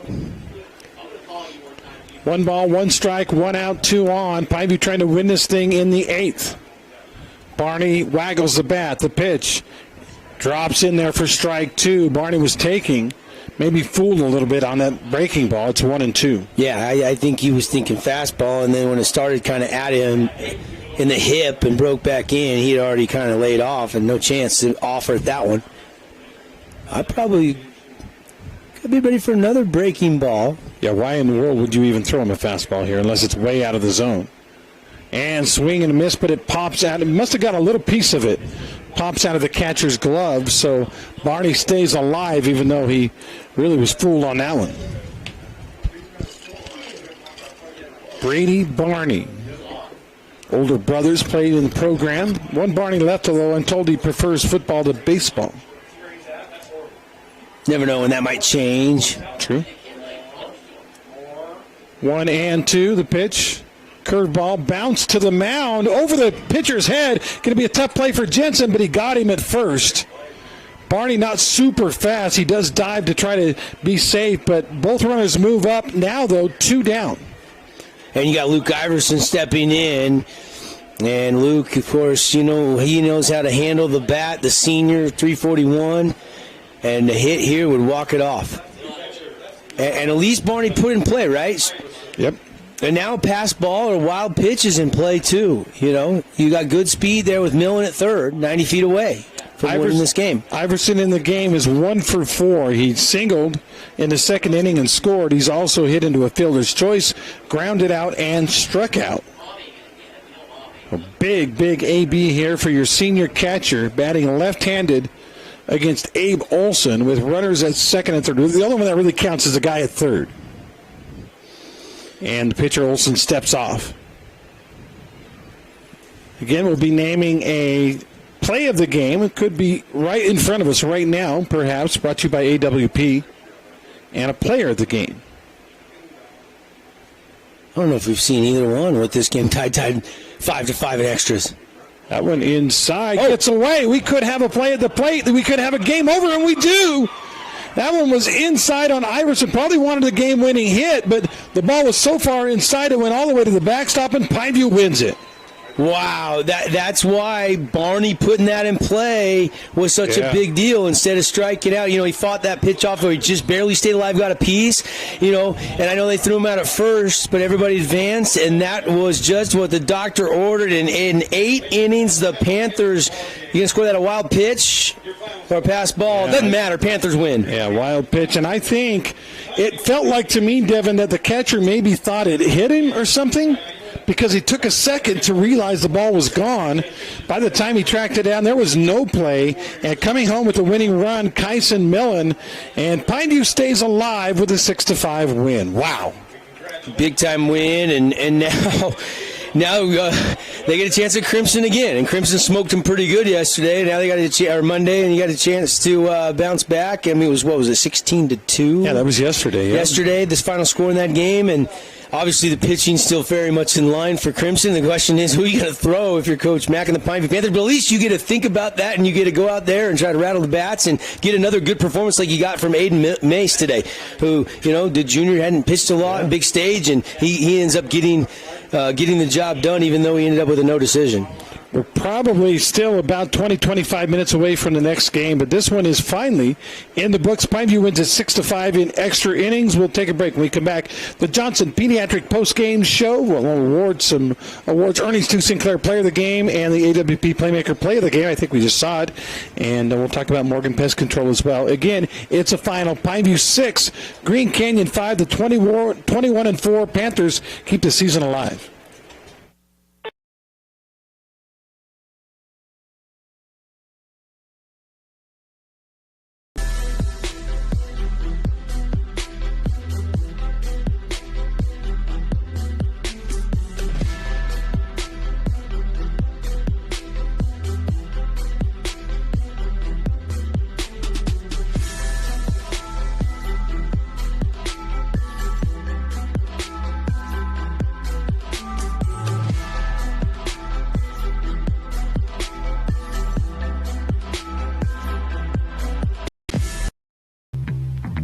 Hey, time out. I've got a loan for you. Scott Gibson here with Intercap Lending. Put me in the finance game to work for you. No matter what you're looking for, to build, buy, or refinance, I can help. So don't drop the ball and let me, with my 25 years experience, go to work for you. 435-619-8080. Right now is the time to improve and get ready for the upcoming basketball season. And the best facility with brand new floors and top-notch training is at Nets on Fire inside the Be More Complex. Get small group training with elite coaches. It's time to improve your game. Just visit netsonfire.org. Get Floored is excited to partner with Region 10 Football. Being a local company, they love local sports. Are you looking to remodel your home? Well, it's a great time. If you're looking to upgrade or update your home, it's time to get floored. Visit getflooredsouthernutah.com for a free quote. Across the plate, and Pineview wins it 6-5 after having led the game 5-0. Devin, your thoughts on what just happened here at Hearst Field? A 6-5 Pineview win. Well, I feel like Panthers played well enough to win today. I think they deserved to win, but that was a gutsy comeback by Green Canyon, wasn't it? And then you get into extra innings, and anything can happen. And I thought it was big for Roundy to put Green Canyon down 1-2-3 in that top half of the inning, and then you get some guys aboard, and you put pressure on the pitcher, and that's what happened. You get a wild pitch there, and boom. And I can't tell you how good of a bat that chopper that Barney hit was. Just he looked fooled on a couple breaking balls. He almost struck out on a high fastball, and then he was able to at least put the ball in play and advance the runners. And that bat, you get a quality bat like that where you get thrown out, but it ends up being the difference. Little things like that end up helping your team win a game when the other team makes a mistake with the go-ahead run 90 feet away. We might still be going if Brady Barney doesn't chop that one into the ground and over to the infielder, the shortstop, because you're right, that's big, and that's one of the things I love about baseball. Barney's not going to get a lot of credit. And certainly not in the box score for grounding out in the bottom of the 8th inning. But his ground out set up the guys at second and third, set up the wild pitch that ended this game. So a way to go to Barney. I still think if we go our AWP Playmaker Play of the game, it's going to be Pineview winning it on the wild pitch to close things out.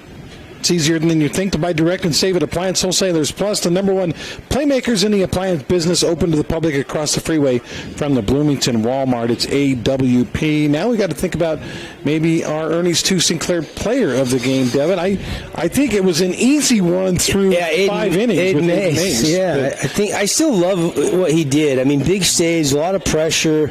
And we said in the pregame show, you need to go in and you need to get 4 or 5 innings, and he did that. So,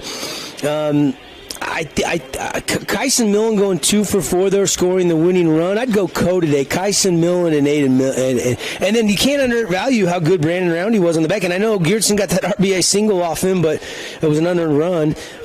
There's plenty of love to go around when you win in extra innings. It's tough. It's tough to make a final decision because I would go either to Millen, Mace, or Roundy. Yeah, I'm leaning Mace just because of what he did. It's not his fault. Didn't even know much about him. We hadn't seen him in the broadcast I'd done all year. Junior, big stage, and his start got you in position with that 5-0 lead to hang on and then go ahead and win it in extras. Player of the game brought to you by Ernest 2 Sinclair. They've got you covered. Fuel up and grab a snack like the famous chicken strips at Ernest 2 Sinclair Station at the top of the boulevard. Delivering your player of the game all season long. Locations in, of course, St. George, Hurricane, Cedar, and the original Ernest in Beaver. Grab those famous chicken strips. So good. I might go get some right now. Yeah. Thanks again to Morgan Pest Control. Wilkinson's our stats sponsor. Postgame brought to you by Johnson Pediatrics. Our softball updates today by Hearst Ace Hardware and our Speed Up Runner info. And the final Wilkinson stats: Andrew Shakespeare 2 for 4. Really good performance by him. Continues to lead this team in batting average. Millen, we mentioned, had a multi-hit game, but then plenty of hits everywhere else too. You had 11 hits in this game. And, Barney had a couple hits, too. So then the Becker boys each had one. Really your heavy hitters. Iverson just 1 for 4. Brandon Roundy 1 for 4. Brock Roundy 0 for 3. Those guys bounce back tonight, and you keep getting production from some of these other guys. Pineview's going to be a tough out. Crimson's going to have their hands full, especially if Pineview can find another performance like they did with Aiden Mace in this game. All right, coming up today, we still have 2 more games. 4:30 game. Now it's past 4:30 now, so probably about the 5 o'clock game, or it's almost 4:30, maybe 4:40. It's going to be Dixie and Snow Canyon. With Snow Canyon with 1 loss, has got to beat Dixie tonight and beat them again tomorrow if they want to keep their season alive. Dixie with the win would eliminate the Warriors and have no game on Friday. So that's the 4:30 till Dixie Snow Canyon. And then about 7:15, 7:30, we'll have Crimson Cliffs and the St. Pineview Panthers team. We finally got some close games anyway. Yeah, we're about 40 minutes behind, I would guesstimate, so everything getting pushed back a little bit. But you're right. I mean, got another close one last night with Dixie knocking out Bear River, and we'll see the Flyboys next. They're undefeated. I'm interested to see where the lineup card comes in, who they're going to start on the mound. I think Snow Camp probably will go with Kyson Goats, but I'm not sure. Well, that's an interesting decision. They got some decisions to make. Flyers could go with, in theory, Malcolm Bartholomew on 2 days rest because he only threw 60 pitches on Monday. So the strategies that will play out over the next couple days, and we're getting closer to that Saturday. We're down to 4 teams left. Andy, all Region 10 teams. You've got the top 4 seeds too. So I think the RPI did its job. You got the 1, 2, 3, and 4 seeds left, all from Region 10. And the Final Four is set. And will we have 4 more teams still tomorrow? Now, that is the question. To have that happen, Pineview and Snow Canyon both have to win in these evening games. Otherwise, there will be no games tomorrow, and we won't be back here till Friday. So we'll see. We'll see how it all plays out. Take a 10-minute break or so. We'll be back with the pregame show brought to you by Interior Design Center. Dixie and Snow Canyon coming up here on ESPN Radio and streaming at you live online. We'll be right back in a couple minutes. Big win for the Panthers. The real estate market in southern Utah is booming. Before you sell, talk to a